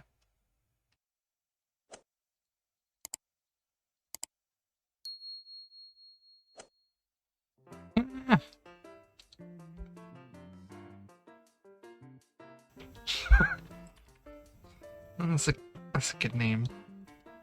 This guy has a great RSN. no. What? No, no. Wow. 86 fletching. Oh, I already said it, but the fletching is just so satisfying once you've actually built up the stacks and the GP that you need. You know, usually if I want to play efficiently, I have to, you know, if I ever want to respond to anyone or pick a YouTube video, I almost always have to log out so that I don't waste ticks in game while I'm doing something else, you know? But ZMI, I can be efficient, I can multi-skill, I can play another account, and I can watch YouTube, and I'm honestly having a great time. I know Guardians of the Rift is popular these days, but people sleep on ZMI. I can tell by how few people are here. This place used to be packed. So I'm not quite 82, but I'm already running very low on the broad arrowheads, and like I said, I don't want to just spend all of my money here. I have much more important things to spend money on. So, once I get this next level, I will be going to do a little bit of super glass making. Now most of my, well, I say most, a huge chunk of my crafting XP is going to come from the gems I get from 3-tick gems, but that doesn't get me to 99 crafting all the way, so I need to do some glass blowing as well. I've already had Bert delivering sand to my bank for a long time, so I should be able to make a good chunk of molten glass, so I can bring, I don't know how many I'm gonna do, like maybe 10 until I get the good pouch, the big pouch, but after that I can do even more. It's hard with inventory space to actually do stuff 0 time here. I would love to keep doing fletching because it's very easy. I get interrupted, but it's not a huge deal. And it's good because it's just 3 inventory slots and you don't have to drop anything, you don't have to get anything out, you just get fletching XP the whole time and it's easy until you get interrupted. But I've been pretty lucky. There's usually not very many people on these worlds, but the last couple of days, they've been Friday, it's now Saturday, so got more people around to do the more niche method, I guess. But that means I've gone through the arrows a little bit faster than I was expecting to, and I still don't want to spend money, so I'm not going to. I've already gotten a lot of astral runes from this. I think I had like 3,000 when I started. I'm already up to almost 9. So I'll have plenty for any actual super glass making that I do. I don't, however, have any giant seaweed, which is, you know, a small problem for the super glass make. I think I have a little bit. Let me see real quick. I don't have any. Gotcha. Okay, well, I'm gonna have to farm some. I have some planted, I know that. We'll see. I'm gonna get 82 Runecrafting. We'll go harvest the seaweed we have and plant some more and see how many we can get, or how much glass we can get in a relatively small amount of time. Like, if I can... So I think what I'm gonna do is go back to Slayer just for a little while. I've already made a ton of runes, so I don't have to worry about that. That still was a good reason to have come here. I'm gonna do a little bit of Slayer while I do seaweed runs for maybe a day, maybe 2 days. It shouldn't really take that long to get enough. I don't use a ton per run. You know, like I said, probably 10. And then once I have 85, I might be able to do more, but we'll see until then. That's in the future. For now, though, I gotta finish up this last 2,000 XP. Should be like one more run after this. And we'll get back out there into collecting some resources that I was hoping not to have needed at this point.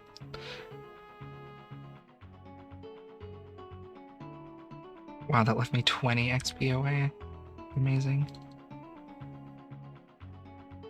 82 Runecrafting. There we go. To go here.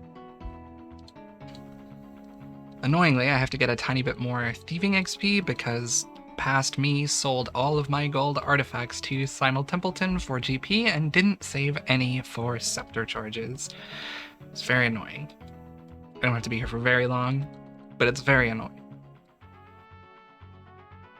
There we go, I got my 6 gold artifacts.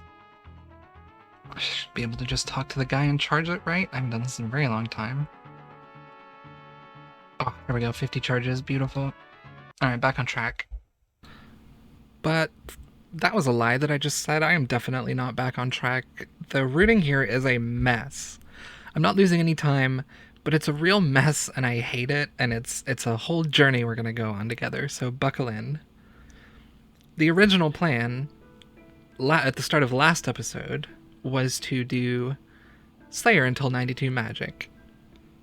And I thought, if I'm doing Slayer to 92 magic, I should boost to get the rune pouch, because that would make barrage tasks even easier. And then I thought, well, if I'm gonna get the rune pouch to train magic, well, I should use the rune pouch at ZMI, so then I'd have more runes to train magic. You know, and then I could get the Colossal Pouch to do 95 runecrafting at ZMI using Vile Vigor, which you can do with 92 magic and a magic potion, so that you can spellbook swap on Lunars to the Arceus spellbook, all the way to 95 runecrafting, so that I could make Wrath runes, so that I could go get 99 Slayer. Now, since so much of ZMI is clicking on an altar and waiting till you get there, I don't want to waste all of that running time, so I need things to zero time.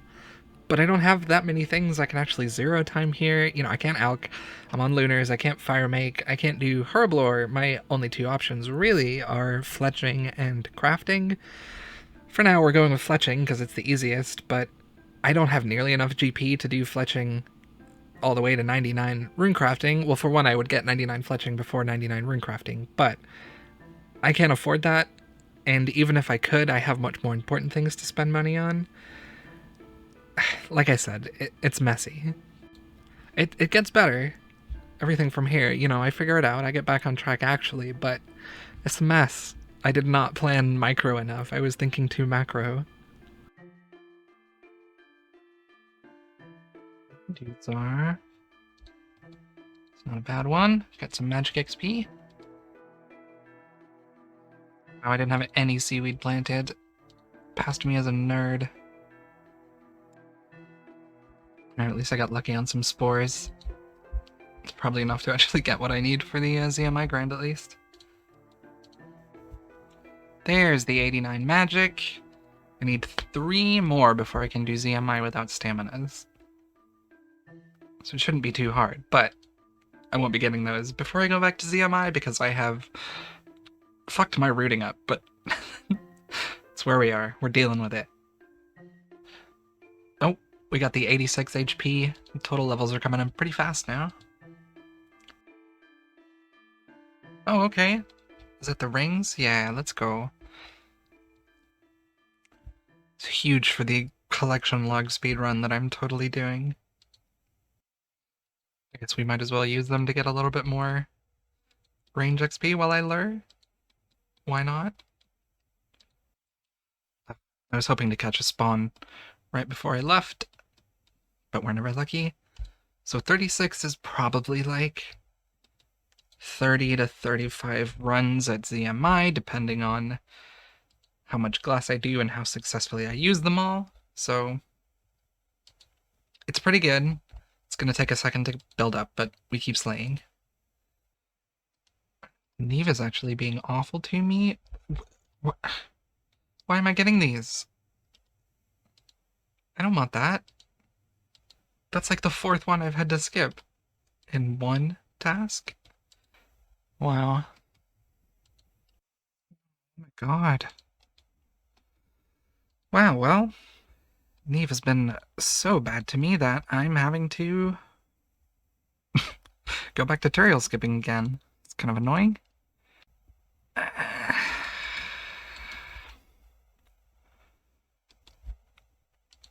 Tried to convince myself to do Turoths for a second, but I'm not doing it. Just work my way back up again, it's fine. Okay. There is a bot farm happening on this world, holy. They're doing making friends with my arm. I brought Elks with me so that I could get some magic XP between hits while I'm doing this. I'll do that until I'm low on prayer pots, and then I'll go back to one ticking. Depending on how many are on the task, I guess. Person has never, ever bought a bond. No way. How did this guy get over here? What are you doing, bud? You can't even attack. Good task, Konar, thank you.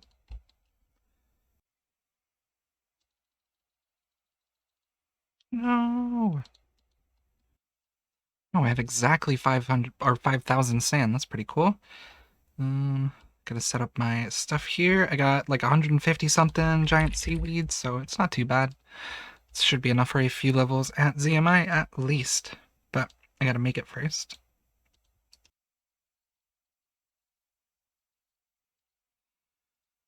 Alright, I used up all the seaweed I got so far, and let's see how much we got. Total of 1,500, not bad, should last me a while at ZMI. And this is how we're gonna use it. Get interrupted occasionally, and depending on where we are in the run, I will be either dropping or crafting. Like here, I should be able to get a couple of more in. So it's gonna be a little bit annoying, but doable is the point. As long as I can do something 0 time, I'm happy. Yeah, see, sometimes I get lucky with the positioning and I just do all of it in one go and it's great. And then I've got plenty of space for runecrafting. I mean, usually I'll have a couple left over, but it's not a big deal. I guess we'll see how many crafting levels we can, well, how much crafting XP we can get while we get 85 runecrafting. Yeah, see, sometimes that happens and I can only do 3. I'll get better at this as I do more. We'll see, I might cut it down to like 7 for cases like that, because that's really annoying with the inventory. I'll figure it out over time. Swap that to, swap that to withdraw 7, and we'll see how this goes from now. Really just depends on how busy ZMI is, and I'm not going to bring alts or ask people to come to make it busier, so sometimes I'm just going to get less crafting XP. Just means my supplies last longer.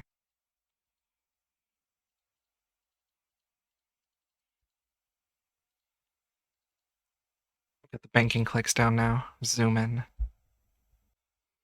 No, I think I'm going to have to go back down to 7. I keep having way too much, and it takes like 4 or 5 pouch withdraws. Man. Yeah, like there's just no one here to take aggro. It's almost pointless being on a ZMI world. 7 leaves me with enough room to just do 3 crafts still, so 7 it is. I wish GP wasn't as important as it's gonna be in the next little bit of this run, because this would be so much nicer if I spent money on broad arrowheads until 85 and then did glass blowing, because the extra inventory space and how much easier it is to runecraft, but that's what we deal with. Gotta follow the plan, however messy it is. Man, it is rough with this few people at ZMI, I'll tell you. I might even bump it down a little bit more. It's taken away a lot of the runecrafting XP per hour I'm getting. You know, a couple of extra essence is like an extra, maybe up to 100 XP per run, so it might be worth knocking it down a little bit just to make the runecrafting a little bit faster, because I'm still not completing them all every time, so I could probably go down to like 5. I think I'm gonna do that. I think if I was able to do more per run, it would be worth probably doing like 15, just because the crafting XP per hour would be a lot higher, but I'm not getting a lot of crafting XP to lose like 10k XP per hour, so I want to try and remedy that. We'll see. I can also cast Hunter Kit on the way back and just destroy it very easily. I don't remember that being an option, but I think I'm gonna do that. I mean, at the very least, I can get in a little bit of crafting and then do the Hunter Kit thingy just to get a little bit of extra XP. push that magic level that I'm trying to get, you know? I switched to the lava battle staff so I could gain an extra essence per run. It's not the biggest deal, but it does make it a tad bit easier, well, a tad bit faster for the Runecrafting XP. Doesn't change anything about the crafting XP. Just means I can't do magic imbue, which I'm fine with, honestly.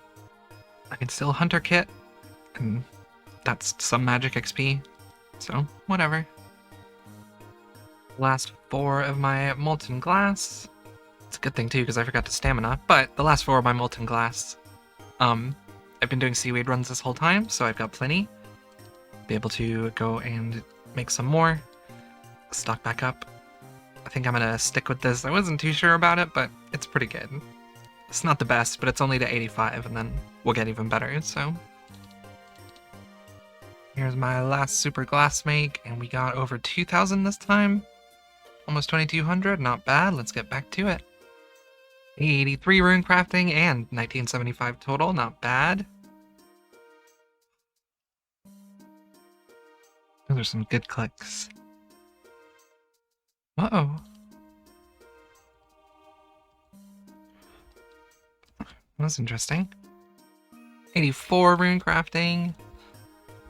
One more that can go hang out somewhere else. Here we go, we stock back up again. Should be enough to get me to 85, and then I won't need any more. 84 crafting. It's not bad. About halfway through the rune crafting levels, so should be able to get a little bit more XP too.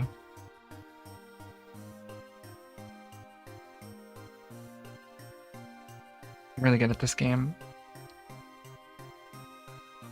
Not this one, right? No, 46 XP, cool. Maybe this right here, yep, 85 rune crafting, beautiful. Can get out of ZMI for a little while. Now that I have. Gonna get the components. Get the abyssal needle, and turn all of these pouches. What? Oh, I've got to empty them, I see. Cool, cool, cool, cool. I missed some, whatever. Boom. Oh, it's beautiful. We got the colossal pouch through 1k XP. And now, I am one step closer to actually unlocking ZMI as a method. Now, because the next goal is Slayer, I just sold off a bunch of runes, and of course, I forgot to bring a teleport and I'm on the wrong spellbook, so I came to Mount Carulam, but I'm up to 22 mil, and now it's time to woodcut. Now, woodcutting might seem like kind of a huge detour, but if I want to do Slayer even more efficiently than I did last time, you know, incremental upgrades, I need to get a few construction levels so that I can build the occult altar in the house to make spellbook switching easier for Slayer. Not only that, it's a really good way for me to squeeze in a little bit of extra magic XP, because the more magic XP I get with Slayer before I have Wrath runes it's just less prayer XP that I can get, so I'm going to push for a little quality of life and speed upgrade for Slayer, which should help me squeeze in a bit of magic XP, and hopefully get me even closer to that 92 magic before I actually start Slayer. There it is, 86 woodcutting. I was pretty close to it from the forestry grind that I had to deal with. I didn't do many teaks, but I remembered I had miscellanea. So I topped that up, got a bunch of logs, and it got me basically exactly to what I need for the construction level. So now I'm going to make those into planks.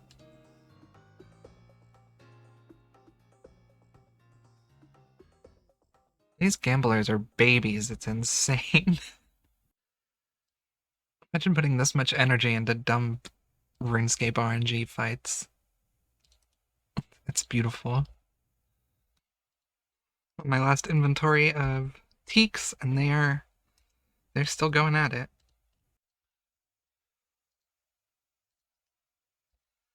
Close one. Here's my last inventory of mahogany logs now. I'm gonna do some herbs and some birds, and then I will use all of these planks up. There's 83 construction on the myth capes. My last cape break. Is this my last one? Yep, that's all of my teaks done. Almost halfway to 84, not bad. And very quickly thereafter is 84 construction, thanks to the mahogany tables. Sorry, butler, you can keep those planks for now. God, my house is a mess. Is that the right option? Yeah, there we go. That's the last signet we need. There's 10 limestone bricks and a mill on a magic stone. Amazing. Achievement gallery? Yeah, 200k for that. Beautiful. Far too much. I don't know, that's probably good for now. And there's our boost tea. Plus the crystal saw should get us all the way to 90. We build the ancient altar, and then we upgrade that to the occult altar. Oh, and we never have to worry about changing spellbook again. I love that thing. Cool. Huge QOL. Huge QOL. Yeah, things are still a mess, and I'm ending the episode. What are you gonna do about it? Which is just a huge quality of life upgrade. Now, I did last episode say that I had messed up my speedrun, and I feel I didn't clarify enough. I had a lot of questions about it. What's messed up is the basically annoyingly circular loop of requirements that I'm in that are supposed to get me to the next step in the run. You know, I've got to do Slayer to train Magic to train ZMI so I can train Slayer, but I need Magic to do ZMI to train Slayer. It's annoying. I didn't plan well enough. What's messed up is the routing.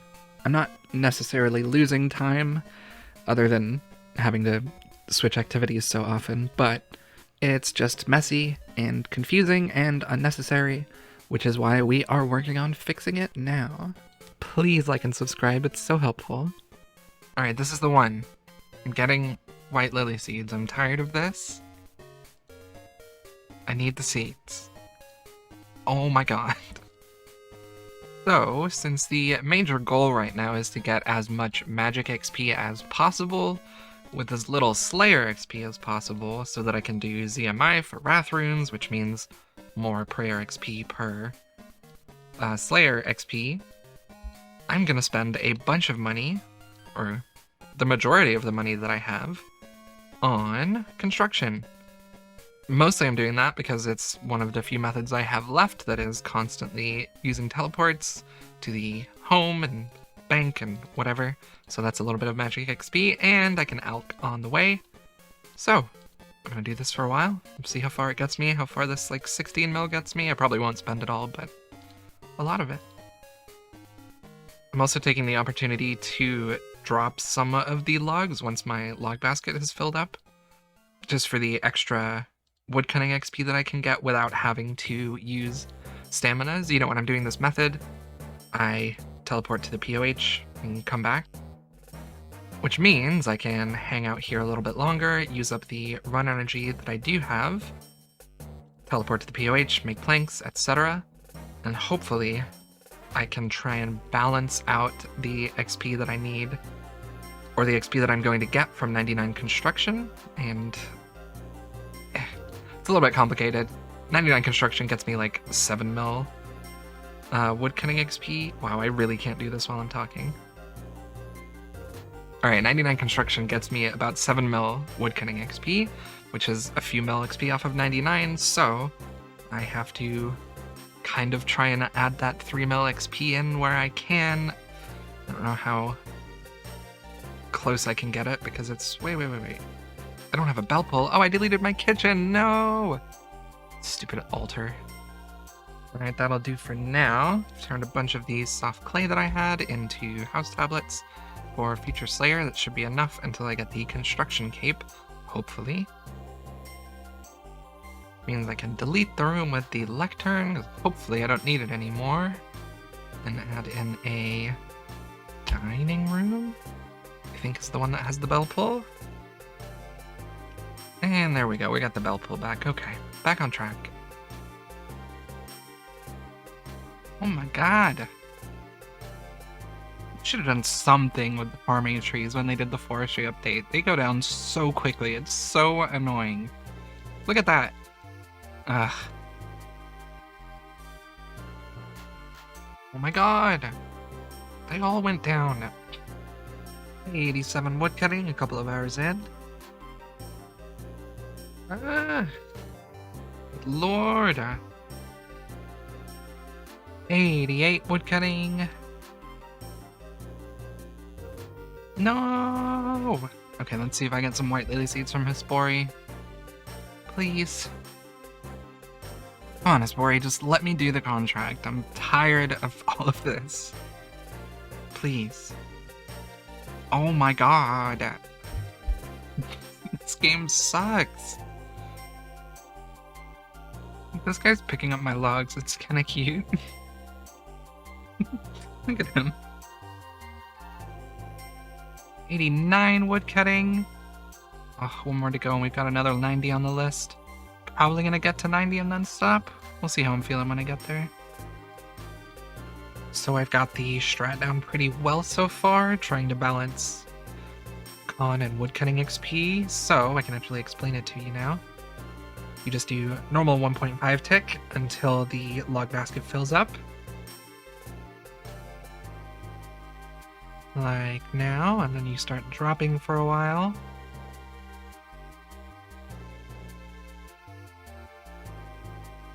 And then when you're low on run, fill up the inventory, drop off the log basket logs at the bank, turn the inventory ones into planks on the way, and we alk on the way back. It's super easy. I won't be doing this forever because I am trying to maximize the amount of non-construction logs I'm cutting right now to hopefully at one point just do normal or whatever normal 1.5 tick teak plank making is. But for now we do this. I have a little calculator. I will show you here. 1 second. So this is my little woodcutting construction calculator sheet here. It keeps up to date with my scores on the high scores, so it always has the, you know, as long as I've logged off and updated it, it should always have the right XP here. So I currently have 6,937 teak logs or planks banked. I keep track of the mahoganies that I currently have from Miscellanea, which means we have about 953,000 XP right now, which isn't bad. I'm also playing with the idea of using the mahogany planks with mahogany homes to save a pretty reasonable amount of money. So right now the construction or the woodcutting XP I need that isn't for making planks is 1.6 mil. That was like 2.4 mil when I started this, so it's kind of a balance, and the more logs I get from Miscellanea, the more this number is going to go up, so it's kind of loose, but I'm keeping an eye on it, you know. I'm going to keep chopping and making planks until this goes below 0. We'll see how long that takes. And if you're wondering what kind of XP I'm getting with this, I'm getting 151, 152k XP in woodcutting per hour, and about 7,000 magic XP per hour, which that's secondary, so it's not a big deal. I'm not entirely sure how many planks I'm banking per hour because I bank at different run energies just depending on how I'm feeling. But yeah, pretty good numbers for running away and teleporting back, you know? Dragon Axe goes hard. Oh no, I brought the nest and the egg. 90 woodcutting. I'm gonna finish off this inventory and go turn all of these logs that I've gotten into planks. Here is the last of my planks made, which of course he's gonna make me pay him. Now, use them up. 85 and 86. Do I edit this inventory? This one? No, is it this one? Yay. That's 87 construction, which is all I'm going to do for now. Absolutely was not necessary, but I wanted to spend some money and get some fast XP and fast levels. 112 mil XP total now, not bad. Now, like I said, it wasn't really necessary to do that just now, but I could. And it also means that as soon as I am able to get some more magic tree seeds, I'll be able to get magic roots and make antidote plus pluses, which means I can have an ornate pool in the house. But silly me, never dug up any roots from past magic trees, and I haven't had that many anyway, so hopefully Jane or the birdhouses are kind to us in the next little while so we can get some magic roots and get that ornate pool built. Trading in some spirit seeds, hoping that I get lucky on some magic seeds. Nope, so annoying. Okay. Really good seeds though, jeez. Now, next up is Slayer, so I'm stocking back up on the Slayer bracelets I need. Sneak in a tiny bit more magic XP before we actually start doing Slayer here. It's not a lot, but it's better than nothing. And there's the last one of these silver bars that we have. I don't have a ton, or I didn't have a ton anyway, but we're up into some pretty decent numbers for the bracelets here, so let's do some Slayer. Now, technically, it's best to start Duradel at 80 Slayer, but I hate the tasks Neve gives, especially with the block list and the points that I have right now, so going to the Duracell Father, and hopefully he's going to be kind to us. Elves is not kind. I can do Czar, yes, okay. Get to use my beautiful altar for the first time. Oh, it's too good. Now, just to recap, I said it before, but again, just to recap, I'm doing Slayer right now to get 92 magic so that I can use magic potions to boost for Vile Vigor and ZMI. So, stuff like this, barrage tasks, amazing, we love them. You can get some free range XP from the broad arrows that I've been making just while I gather all these Czars up, and then we can chill and hopefully get some pretty fast magic XP. Yeah, there it is. 90 magic, actually a very big level, mostly thanks to the XP that I managed to squeeze in during ZMI and the construction woodcutting I just did. 90, 2 more to go. Well, we got the 80 Slayer. We'll love to see it. It's Necrial's unlocked, which basically unlocks Herblore. For now, I'm doing some of the less desirable tasks, like cave horrors. The herbs and seeds it gives are pretty good, but I don't want to be skipping too many when I don't have too many points, so for now we get a little bit of melee XP and alch while we kill some of these things. Not a bad task for the seeds and the 3 superiors. I don't know if I'm just getting really lucky, but maybe I'm kind of enjoying Slayer. Oh no. Oh, the first Necrial task, it's so good. I haven't extended them yet, because I don't want to spend too many points. And since I'm meleeing them, I get less magic XP than I need, but we're gonna go kill our first group of Necrials in the Slayer Tower. Also, I keep trying to run to the Shiloh Bank out of habit. I need to stop doing that. Hi, everybody. Welcome back to actual footage. Isn't that exciting? Yeah, sorry about that. But I just got my first Necrial task, and I was going to melee it, but I realized the whole point of the magic experience I'm going for right now is to be able to do ZMI more efficiently. And the reason I want to do ZMI more efficiently is so I can get 95 runecrafting to do Slayer more efficiently to get the prayer XP. So the more magic XP I manage to get without Slayer XP means I get more prayer XP when I actually have Wrath runes. So that's the goal right now. We're just getting some magic XP with as little Slayer XP as possible, which means barraging Necrials for a little while. But it's not so bad. Oh, I didn't change my spellbook. No, rookie mistake. Oh, and we got the rune boots on like the first kill. Amazing. That's the first actual boot upgrade over combat or over climbing boots, right? That's exciting. I'm putting them on. I'm dropping the climbing boots. I don't need them. I need those max hits.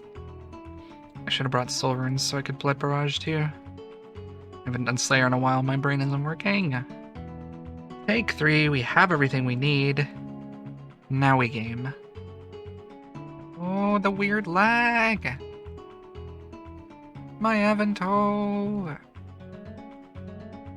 You know, I talk a lot of smack about Slayer, but there's nothing quite as satisfying as doing an entire Greater Necrial Barrage task where you go through multiple bracelets of slaughter and fill up your inventory with alks. It's kind of great. Oh, 50k XP, almost exactly. It's a good task. Now, like I said, I won't be doing those in the future, because I'm going to be doing melee next. But, for now, it's very satisfying. Nice. Honor, you've been so good to me. Woo! Woo! Boom, there's a task streak done. And here's one brimstone key. And another one. GP, not bad. Oh, I missed it, but I got 87 hit points while I'm killing some trolls over here on the Cox Mountain. I think I've got enough points now where I'm not worried about spending points on extend. Oh, it's in the extend tab, duh. Where you at? Where's Necrials? There they are. 100 points, yeah. Since I've got the level and the points, I might as well, and it already paid off. We love it. The one magic sneaking in there. One more level to go before I don't have to worry about Slayer again for a little while.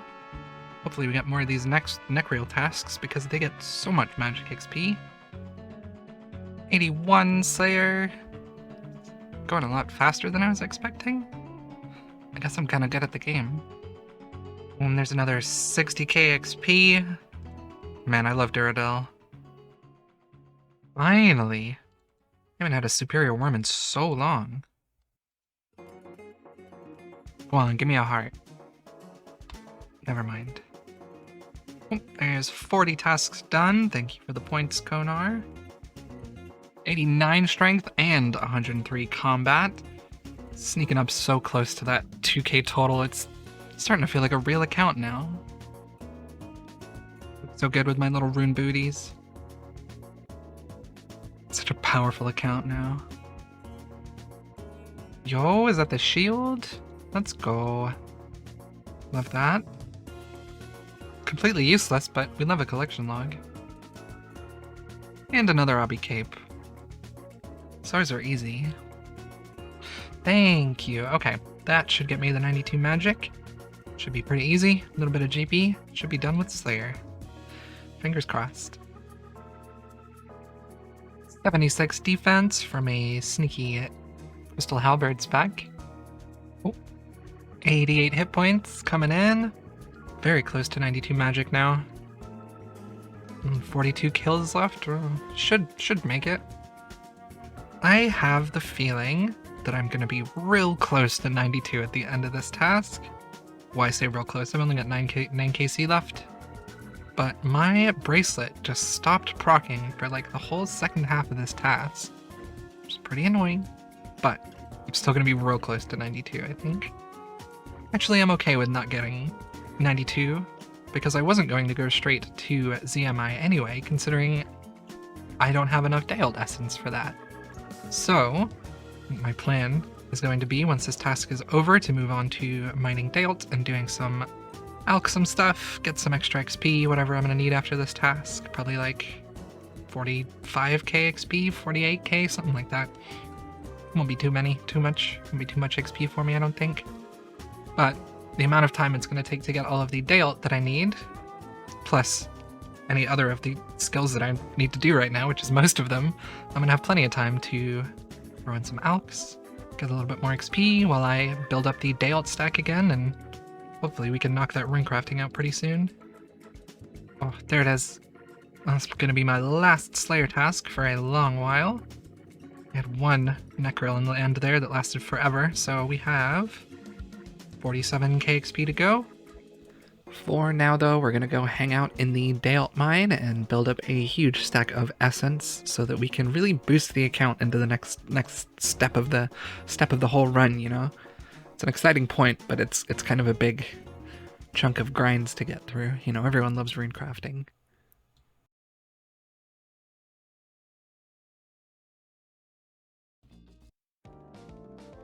So I kind of thought I only had 2 options.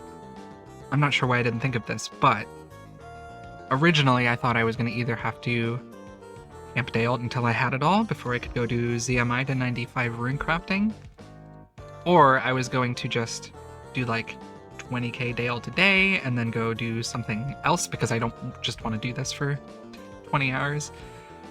It's really, really, really boring. But what I realized is that I can just do my daily like 10k maybe, go to ZMI and use it, and then come back. It sounds pretty obvious, but like, if I don't want to hard camp this, but I do want to do ZMI, I can just do little bits of each until I'm done. It's kind of a long run to get back to this mine, but I do have to leave for herb and bird runs anyway, so I can bank, do a herb and bird run, go do ZMI for a little bit, do a herb and bird run, go do Dale for a little bit. You know, if I have to leave and bank anyway, I can use it as an excuse to switch to a different activity without actually losing any time. So I'll do 1.5 tick Dale until I get bored of this incredibly annoying place that keeps kicking me out of cycle and I can't figure out why. And then I'll go do ZMI, the much more chill activity. You know, blow some glass, make some runes with my fancy new Giga Pouch or whatever it's called. Make some real progress. I'm getting really close to that 2k total mark and I really want to push that. Well, 4 levels to go. But kind of my point of this whole thing is that before, my routing was a mess and I had to do some spaghetti routing to fix it, but I think I have fixed it and I'm back on board, and now I can push for 95 runecrafting, make a ton of GP, make a bunch of wrath runes so I can go and do Slayer actually efficiently. It's very exciting.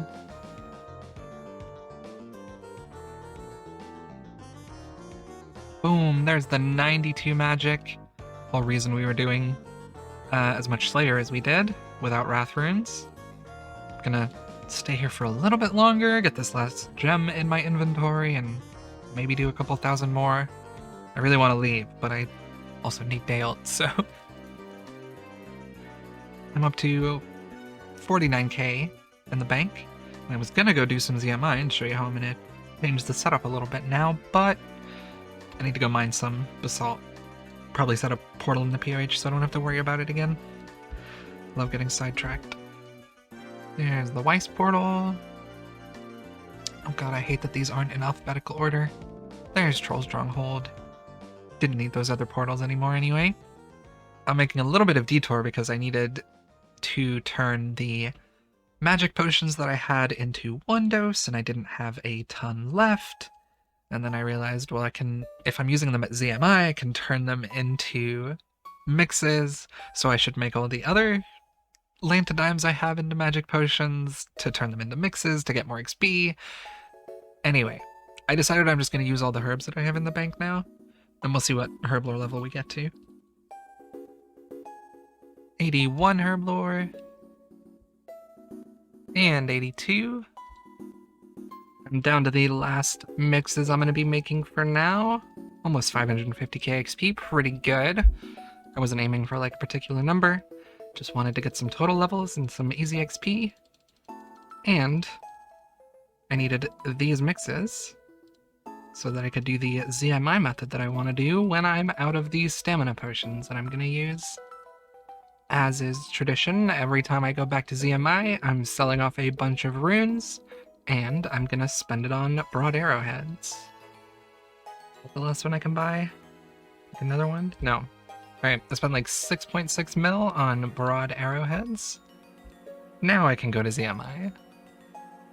So, while the main point of getting 92 magic was to make ZMI easier, I do still have some staminas, so I'm going to be doing basically exactly the same thing I did last time I was here, except now I have a ton more inventory space, which is really nice for both the runecrafting XP, which is just really nice because it increases the runecrafting XP. So I made a bunch of stamina mixes. I'm going to be using most of those. I don't need... The only other thing I need staminas for, if I do construction correctly, is smithing, and I don't need a ton for that because you really only need staminas if you're banking the gold, and I'm not going to be banking a ton of it, just enough to do the bracelets I'm getting from gem mining. I'm also using the pure essence I've gotten through Slayer and stuff so far. Don't have a ton, but it's 12k, it's kind of a lot. At least I think it was 12k. Might be 22k, I don't know.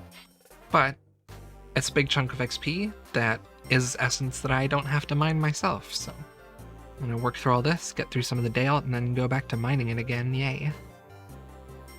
It would technically be more efficient for me to use the pure essence I have for lava runes, but that gets rid of any profit that I would get out of them, and I forgot to check again, but 12k, however much it is, that's a lot of runes and a lot of GP that I would be missing out on.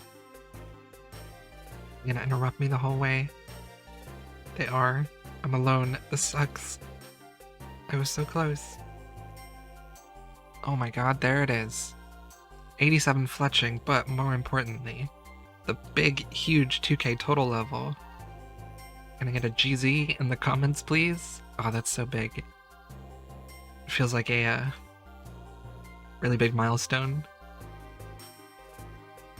Oh, I love it. It's really crazy how good the Colossal Pouch is. It saves a ton of space in your inventory because you don't have all the pouches. Even when it breaks, it goes down to 35, which is a ton. It's 40 normally. It means you get extra essence in your inventory, which is even more XP. Man, I don't know how people did normal runecrafting before it. Oh my god. 88 fletching, another 0 time level. 86 runecrafting? Oh no. Scam.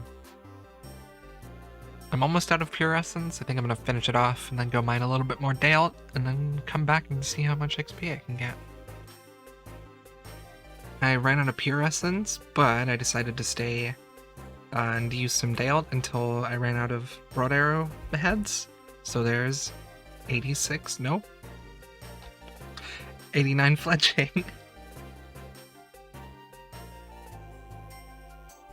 Congrats, I ate chowder. I don't know what I've changed since the last time I was using Dale. Maybe I've just been getting lucky on the runes I'm crafting, but the XP per hour is very high right now. I mean, I know I have the Colossal Pouch, but that's a big jump over what I was getting.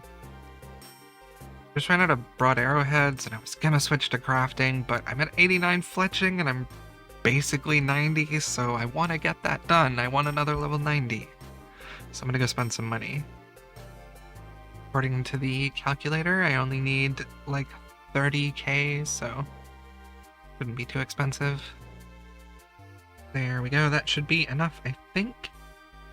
Like 1.7 mil spent to get another fletching level, and hopefully I don't convince myself to spend any more before I do 99 construction, because fletching is worthless. I just like the total levels.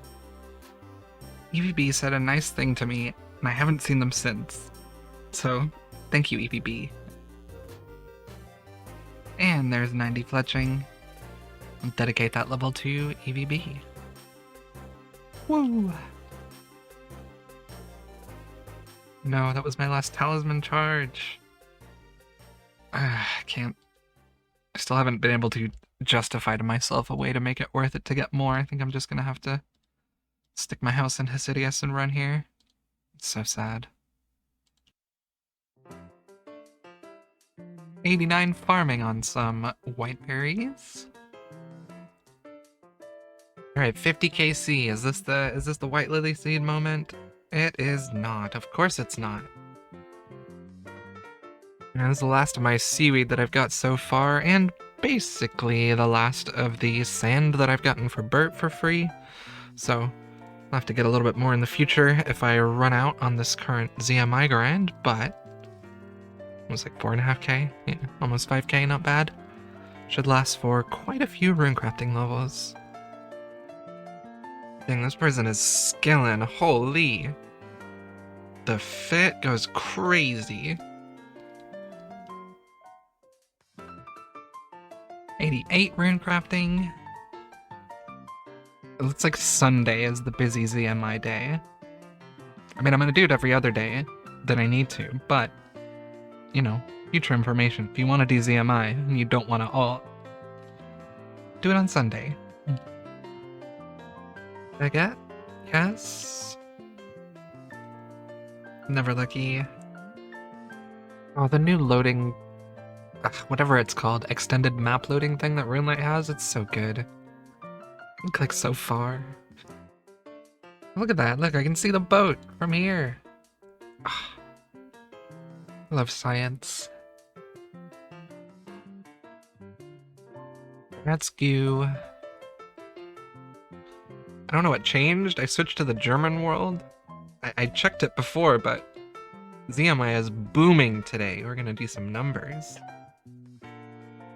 89 runecrafting.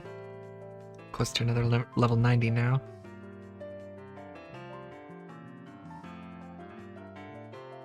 Yep. Woo!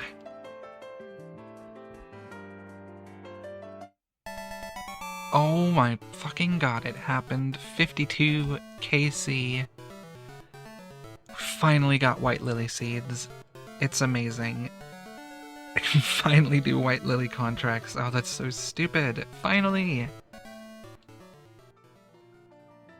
Here it is. The big 9-0 runecrafting. Whew, that always feels like a big milestone. Doesn't do anything for me just yet, but it does put me in a new bracket of runes, so I should get more money per craft now, I believe, which is nice. I'm really low on Dale, so I need to do my chores and build the stack up a little bit again, but making some real progress here. Got another 90 for the list. Wow. The ornate pool anti-venom strat is getting even further away, and this is so sad. Ugh, this is like a stupid complaint for someone doing a speedrun, but doing... Oh, I didn't get anything to 0 time. Doing ZMI with the spellbook swap Vile Vigor without 96 magic is really annoying. Just having to like pay attention to the timer and time exactly when I'm gonna do stuff, and sometimes I have to use the spell before I would need to, really, because I'm gonna have to do a whole run before I can pot up again without wasting time. It's annoying. So I have enough Dale now to get me to 92 Runecrafting, which gives me the opportunity to use the orange spices that I still have in the bank from getting boosted, or getting spooned on boosts earlier, to boost up to 95 plus runecrafting and make a bunch of wrath runes, so that I can do Slayer efficiently and get 96 magic for 99 runecrafting. I know it seems like a small thing. You know, it seems like a silly thing to be doing during a speedrun, boosting for runes when you're gonna come and do the same runecrafting method anyway, but the magic boosting is annoying, which makes me want to grind less, which is always a bad thing, because I put less hours in. But it also makes me lose ticks, because I'm constantly... You know, if I look away at the wrong time and bank and run and realize I need to have run energy or I'm going to be walking this whole way, you know, I'll either run back to the bank or... Point is, if I get 92 runecrafting and boost to make a bunch of wrath runes, then I'll be able to come back here and lose less ticks by not making mistakes, or having less opportunities to make mistakes. That said, that does depend on me getting... I think I have like 3 stews worth of spices, and I may not get lucky, so, you know, we'll see how it goes, but hopefully it works out. Fingers crossed, as always. 91 runecrafting. Got 1 more to go before I'm probably going to get out of here for a little while. Coming up on another kind of sort of big milestone here. 92 runecrafting, ended up keeping some essence, whatever. Now we get to see how lucky we are with wrath runes. Negative on the first try. Negative on the second try. That's a bummer. If you're wondering, I just had this orange spice in the bank from possibly when I made a glory. I forget when. But I have 2 more attempts. I failed the first 2. Hopefully we can get at least one of these to be at least level 95, and then I can do a lot of logging in and out and running around, and it's negative again. Oh, I'm kind of glad I would have only had 10 seconds anyway. Drumroll. Negative again! This is so sad. I even got 92, so I wouldn't have to be relying on a +5 boost every time, but never lucky, I guess. Alright, take 3. We got a +3, that's enough. Now I gotta do the whole logout strat. It's gonna be a second. Hopefully I could get another 1 or 2 crafts with this inventory, or with this boost. We'll see. That said, I didn't bring a bank teleport, so I'm gonna have to go to the GE and log out. I think I'm wasting time currently. If you've never seen a Rendy video, basically if you log out every 12 seconds, the boost timer doesn't go down. It like ticks down in 12-second increments. It's weird. But I'm logging out to stop it from ticking down. Probably logging out too frequently, but I'm okay with that. Especially since I have to run through this combat area with the dragons. I should get through here and then just log out and we're good. Oh no, it went down. Oh, that's so lame.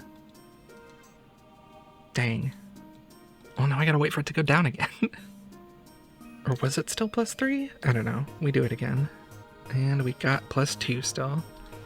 Still got another 2 stews to try. Let's try again. I'll bring a bank teleport this time. We try again. We got +1. We try again.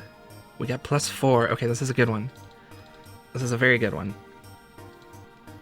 We got an extra level. We can make this last. We still got the +4. We're 2 inventories and we're doing good. It's +3 now. Looks like I waited a bit too long there. Really wanted to log out there. I think I lost a little bit of time, but that's okay. I think I can get 1 more inventory. Fingers crossed. If not, I've still gotten quite a lot, so it's gonna be a close one. They didn't let me log out there. We're still very hopeful. I think I can get this 1 more inventory. Unless it ticks down right when I log in. Nope, we're good, okay. There's a possibility I could get another one. Maybe I try, maybe it's worth it.